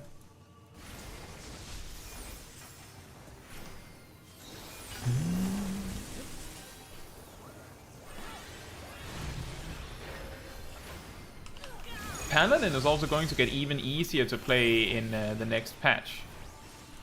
For anyone looking for an easy tank to play. That's okay, Coco. That's alright. I will do leveling roulette after this alone then. I'm glad you joined for the stuff that you did. Well, I'm glad that you waited, and I'm sorry that we didn't actually get to do leveling roulette. That is something we'll have to rectify later. But anyway, Coco, thank you for watching along for as much as you did.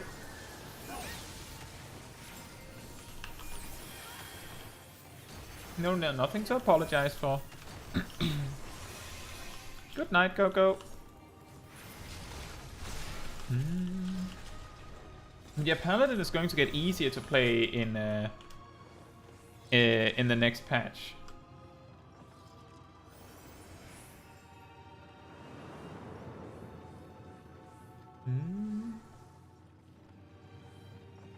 Umia says, I'm going to play Gunbreaker despite the issues. What issues? Gunbreaker is like considered like... It doesn't say much when there are 4 tanks, but Gunbreaker is considered like one of the best tanks, as far as I know. Like, if you're trying to do world first stuff... Oh, the carpal tunnel stuff, right.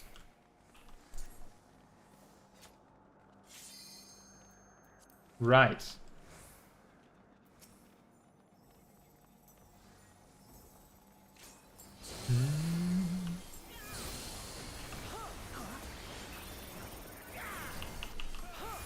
Right. Yeah. I would say that Paladin and Warrior are the best tanks to go with if you want something easy. It's just like what kind of easy you want. Warrior has a little bit, in my opinion, a little bit more capacity to optimize than Paladin, but it's like they both have about the same. It's just the way that it's presented. So it's relatively small of a difference.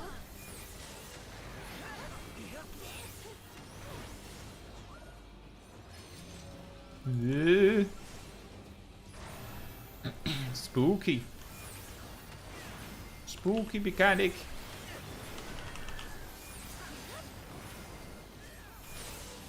I've heard a lot of players find Warrior a little bit boring at times, because its rotation is very, very simple. That's totally fine. I enjoy the aspects where your toolkit allows you to assist the healers a lot. And Paladin and Warrior both have some capacity of that. It's just that Paladin does it at a loss to its own damage, whereas Warrior doesn't.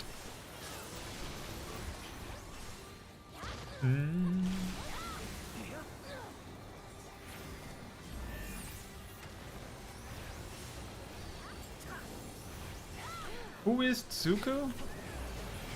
Is that something from Nier?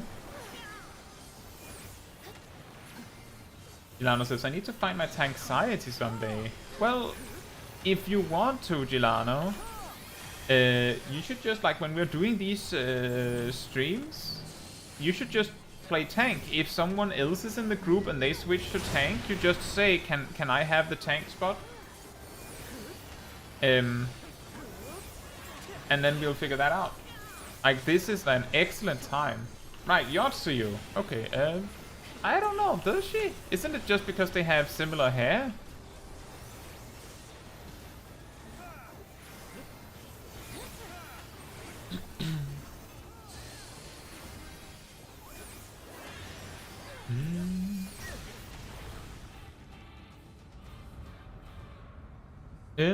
But yeah, Gelato, I think the best times to practice dealing with your tanxiety is either to, like, practice with NPCs. That is one option. The other option is to run with friends. That of course doesn't help you with dealing with the concern that you're letting down the strangers.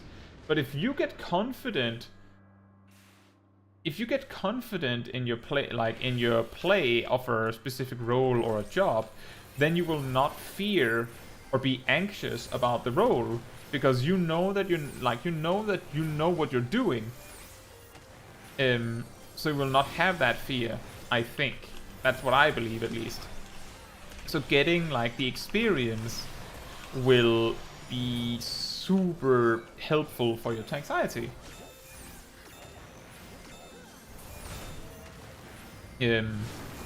I think something I've heard that some players find comforting to know is also that the tank isn't, like, the leader of the group, even though it feels like they're supposed to be. Look at the floor. True. Look at the floor.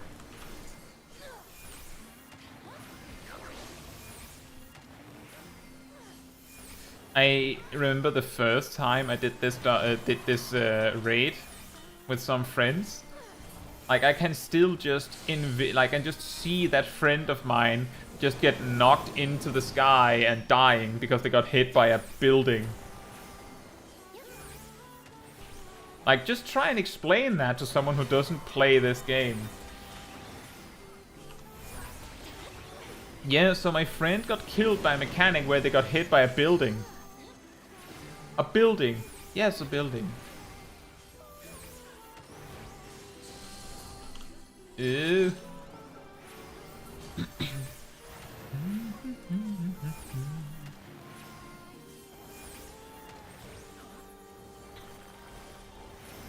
The train boss. Well, there are more train bosses. Have you done the Stormblood raid series? The raid series, not Alliance raid.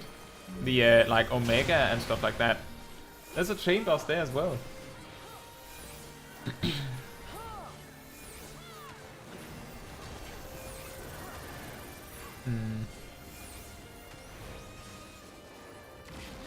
Kyan says, I like the near raids for some reason. I like the near raids too. The only gripe I have is that it feels like on average they're significantly longer than all the other Alliance raids.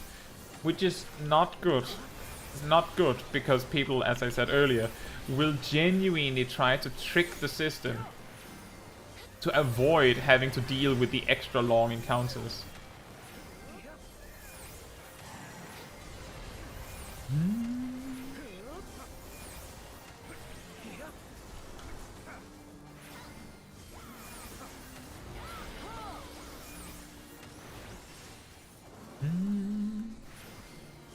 Black, white. This is a very interesting mechanic, and I believe it's actually, there's a mechanic like this in an actual Nier game. And like, I've seen a little clip of it. Can't really remember the context though.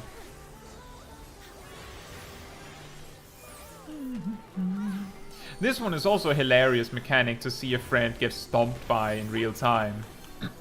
Just see that the pillars just donk on someone because they didn't understand where they were falling. I've heard people say look for the shadows, but it typically doesn't work. Pray for me.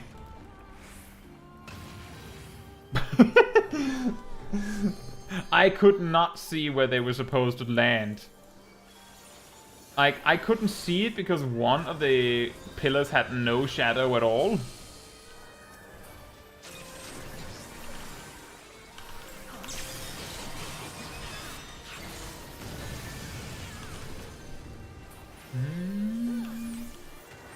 So that's how it looks when you get donked by the pillar, by the way.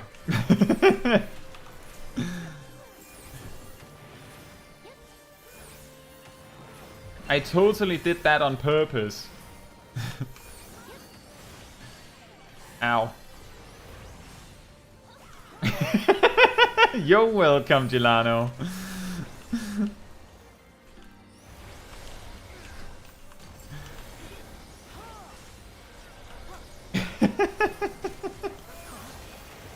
That's how it's done. That's how you die in a near raid encounter.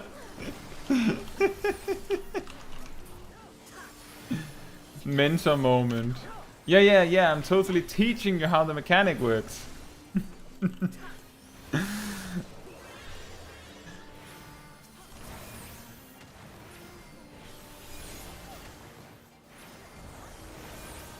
That's what happened. Totally.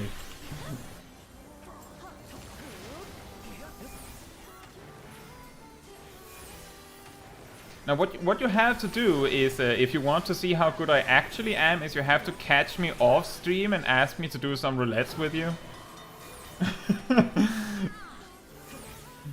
Then there's a better chance that I'm not going to do silly mistakes. Because I'm too busy telling you about how you die to a mechanic and then promptly die to the mechanic.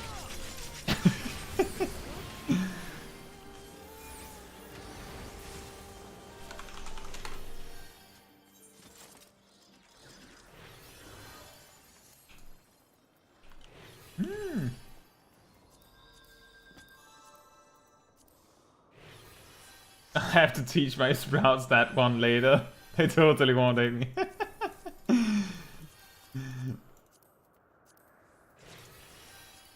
So many things. Oh, Emil.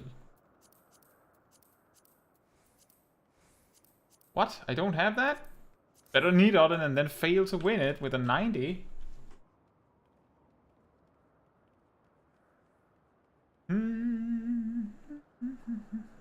A funny thing that always happens to me is that the minion that drops from the current like raid tier, not alliance raid, but raid tier, always I win like week 1 or 2. Oh, I actually won it. But I tend to not win the minions for the majority of the alliance raid series.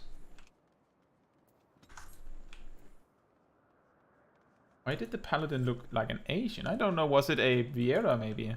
Maybe an Asian. Maybe he was just wearing Asian looking equipment. If I remember correctly, I I think the Hero's Gauntlet, was it? Dropped like basically an Asian outfit for every role.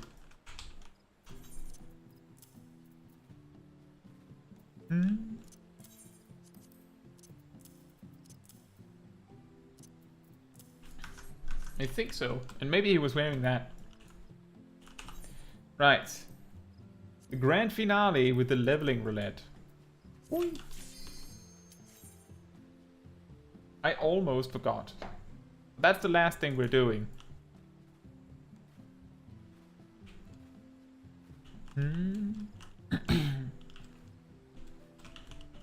Yeah, if you've ever heard of the streamer brain thing, it's because it's actually really hard to play extremely well while also talking and explaining things. Like trying to be entertaining while also playing well. What should be Sastasha? Well, Cutter's Cry. It's not that bad. It's going to be very, very easy to be a scholar in this, though. Here's a tip. If you have Ruin 2, then it's actually better for your DPS to just auto-attack things and spam Ruin 2 than it is to actually cast Ruin 1. Because auto-attacks do a significant amount of damage in this level.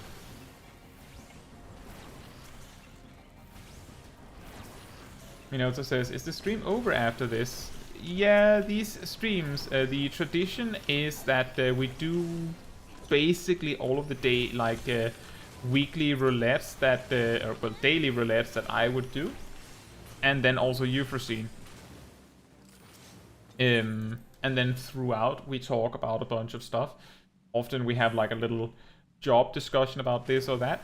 And then that's it.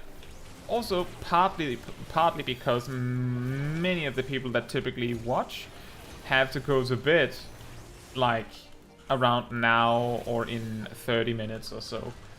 So, like, if I wanted the stream to carry on for longer, it would probably be better to start the stream earlier.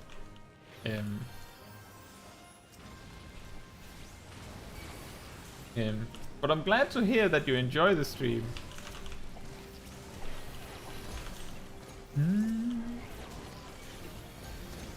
And if you need some more Final Fantasy XIV streams from me, I save every stream that happens on the channel is saved as a VOD. It's not the same as watching it live, I know, but maybe you enjoy watching a stream of me doing main quests, or watching a stream of me playing a different job, maybe me doing some PvP. There's plenty of stuff if you want me talking about whatever in the background.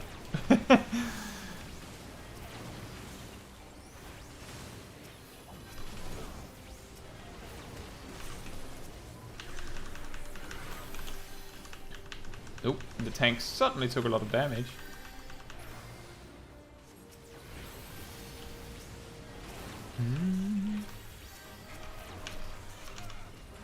Thank you, Minato. Yeah. As I said, I know that it is not the same to watch a VOD after the fact as it is to watch it live. But that is the best I can offer you when I go to bed.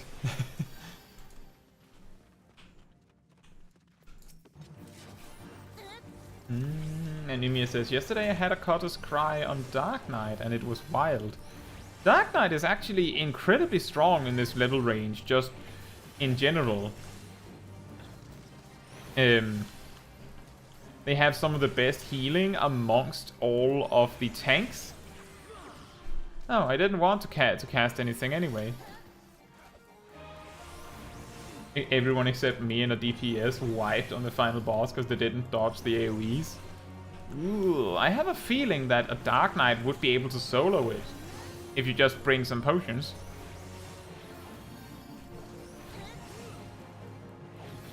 I'm pretty confident they could. We haven't tried it on stream yet, but we will one day.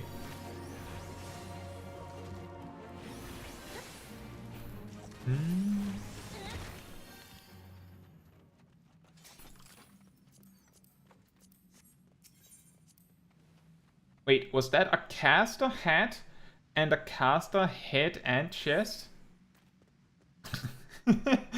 Wow. Wait, the chest piece is specifically for mages, and the hat is for mage or healer.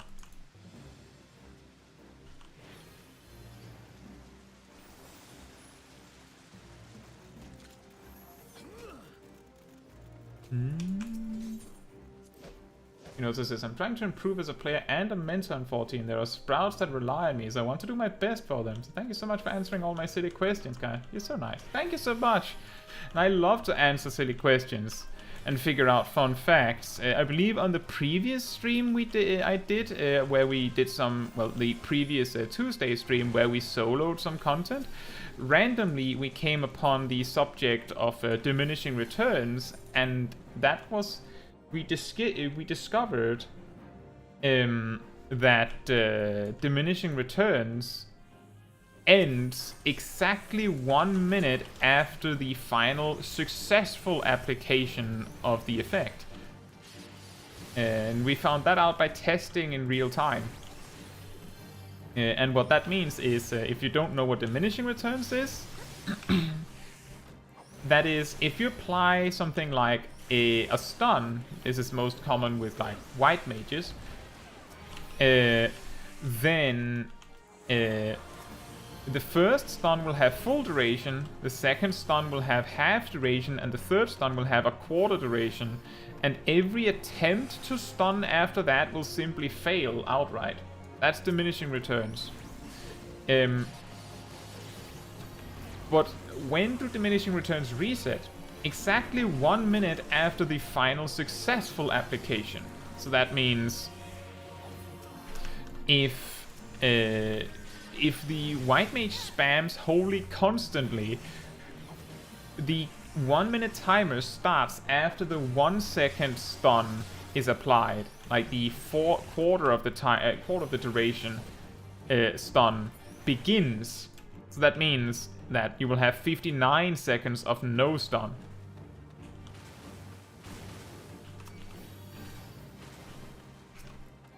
And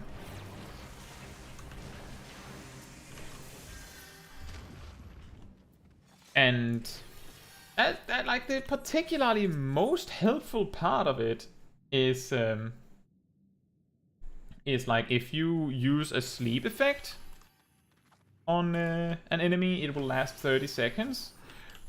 And the diminishing returns will last 1 minute. So if you reapply, like if you don't reapply it for a minute, then it means that you can actually have 50% uptime on sleeps if you want to.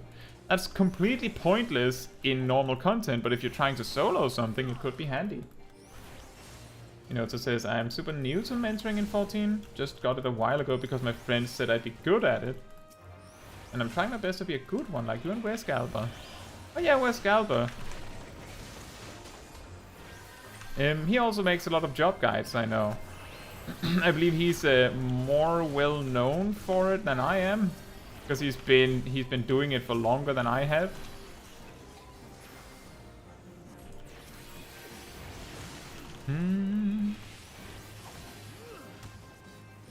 But that doesn't necessarily. But like, what matters is watching the guide that helps you the most, of course.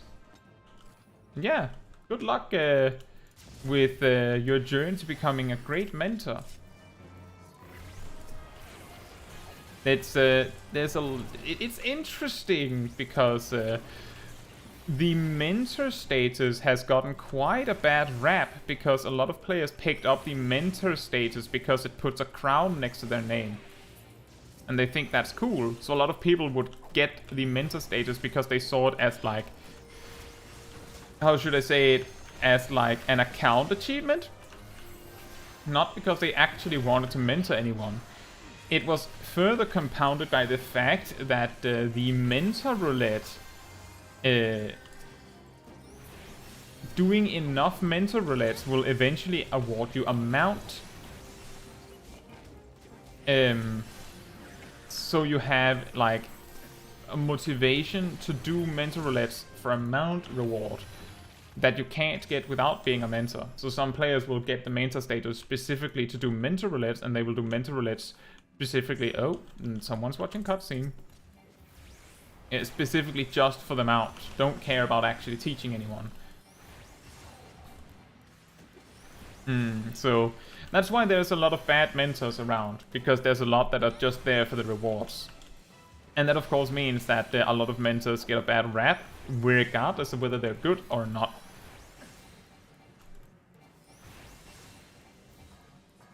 Which has then had an effect that I've noticed a lot less of those kinds of mentors, I feel like. So maybe the bad reputation has caused a lot of players to choose to not take the chance with the mentor status. They don't want to deal with the bad reputation. They don't think it's worth it, maybe.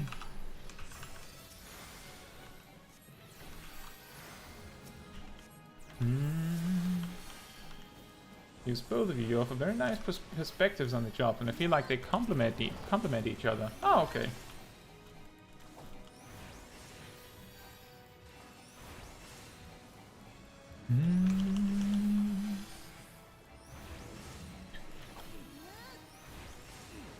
Dragon's Breath.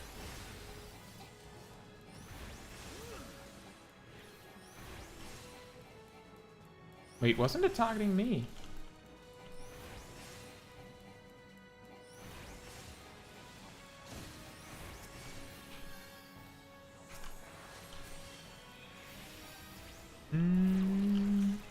Oh, the tank got hit.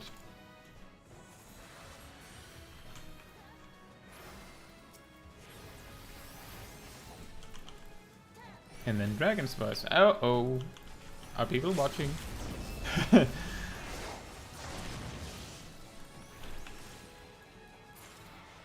There we go.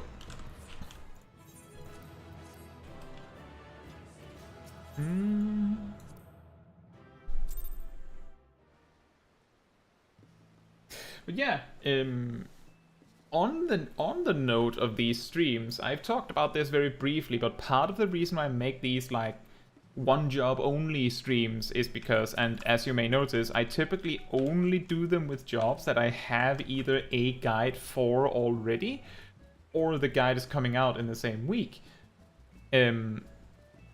While you may notice that I don't talk that much about what I'm doing with the job in practice while we're doing the streams, because it's a stream, we're doing stream things.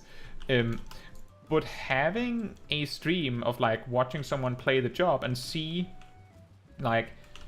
as a companion to the actual guide, because in the guide I'm going to be like, oh yeah, you need to do this to do the maximum damage, you need to use your spells exactly like this, and oh, make sure to use your ether pack to spend those resources before you spend your ether flow, because that's optimal. And then I might say, well, if you can't, then that's okay. I might mention that in the guide, but then you watch the actual stream and you see, oh, he's not always spending his fairy gauge, because sometimes you don't need to. Like, you see the actual reality of the situation, that it isn't that clear cut, and some might find that comforting. They might find it helpful as a companion to an actual job guide, that this is how it actually looks when you play the job.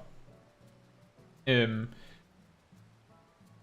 I try to do that with all jobs. It's just that I need to find time to do it, and that's why we do these. That's also why I only do it with jobs that I either have guides coming out for, or jobs that are already like covered with guides. And well, covered with guides, it's a little bit of an iffy statement, because technically I have job guides for all jobs already. It's just that some of them are a little old. To be particular, my original job guides predate the incredible surge of people that found my channel when I made a leveling guide. That then somehow got over 80,000 views. Something like that.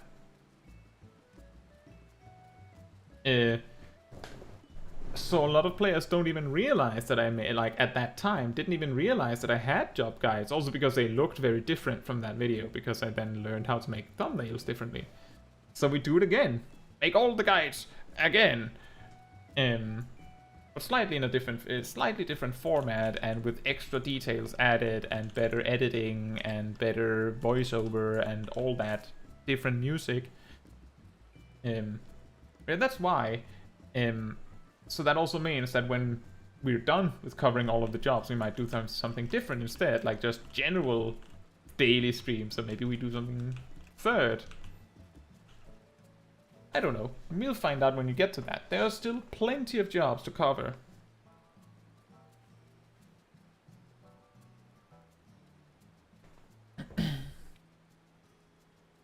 Also, one last question. Are you planning any streams for 6.4? I have a plan to have a stream on the Tuesday of the of the patch coming out, where we look into like the changes in the patch, and I'm probably going to try to do that like earlier in the day, so like around when the servers open if I can.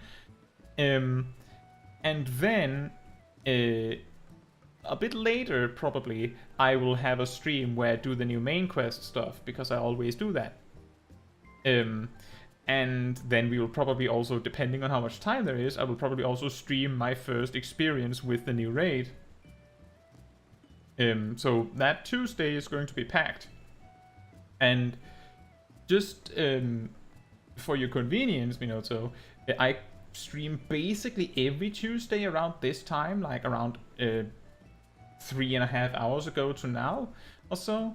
And I also stream typically every Saturday. I stream this thing I call Rewind Replay, where we play through the story again on an alt. I actually have a weekly schedule that I put out. And the easiest way to keep track of the stuff that happens on this channel is either to like watch the channel closely, because I often put out community posts, but the YouTube channel has a Discord community server where there is a room dedicated to showing the weekly schedule, so you can always find it there. You can also find it on my Twitter, and I'm pretty sure there's a Twitter link in the stream description. And you can find it on the Discord. You can find it in a community post somewhere on my YouTube channel. On Sundays or Mondays it comes out typically. And you will also find a channel on the Discord dedicated to whenever I post there's a stream coming, there's a new video coming. Yesterday there was an announcement about the fact that we have reached 5,000 subscribers. So that's amazing. And then we also just have rooms dedicated to all sorts of stuff, like just general conversation, where you can talk about whatever. Sometimes we don't even talk about Final Fantasy XIV. There's a room to discuss like job stuff, like a classroom as we call it. And there's a room to talk about story spoilers, and people are really good about like spoiler tagging everything, so that you can always safely go in and check without like a spoiler falling in your face. You can usually just go, oh, well, I don't know what's behind that spoiler tag, so I'm just going to write my thing. And then we go from there. And that allows you to like talk about your experience with the story. You can ask questions about it. And I'm actually pretty good about the story in Final Fantasy XIV, so there's a good chance I can explain something to you. If there's something you didn't understand in the story, or something you think you missed. And I'm figuring out how I'm going to go about it, but there's a good chance that soon I will put up a clips room. So that means that you people that watch the channel can post your own like clips of you doing something, and then I will like watch it with you on stream and then review it, so that we can figure out like something you can do better, for example, so that you can improve your play. By having me watch you play effectively, well, watching you play after the fact, because you post a clip, and then we'll see how popular that gets. If people don't really care about it, then that's that. But some people sound like they were interested. And yeah, some people also post their pets, and thank you, Minato. But yeah, it's much easier to keep track of everything that's happening on the channel if you're also in the Discord, I think. Mainly because both YouTube and Twitter you might see the weekly schedule fly by, like, and then it's never shown to you again. Like, both algorithms will show it to you once, and if you didn't care enough to like it, they will never show you again, and they might not anyway. And then the only other thing I have left to mention is that, and we've talked about a little bit about this, I suppose, with job guides, is that as you may have seen, this YouTube channel also has like a membership that you can have.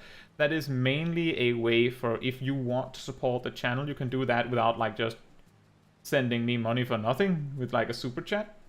So if like you want to support the channel, you can have this membership, which gives you like a green name in the stream chat, which makes your name stand out a little bit. You see Gilano has it, you see Coco has it. They also have a special icon that gets like small extra details added to it as you are a member for longer. And it also gives you your name in the end slate of every stream. And it makes your name pink in the Discord server, not that that's super important.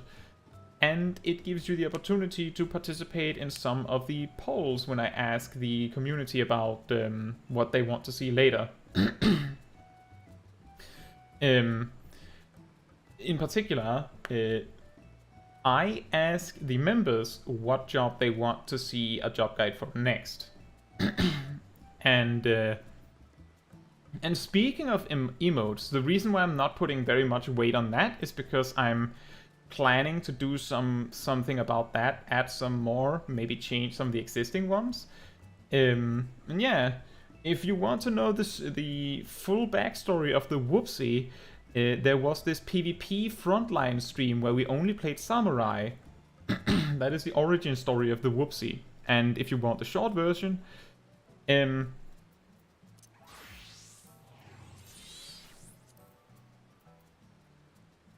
this is called the Whoopsie, because the only way you get killed by it is if you accidentally hit the samurai at the wrong time, and then you say whoopsie, and then you die.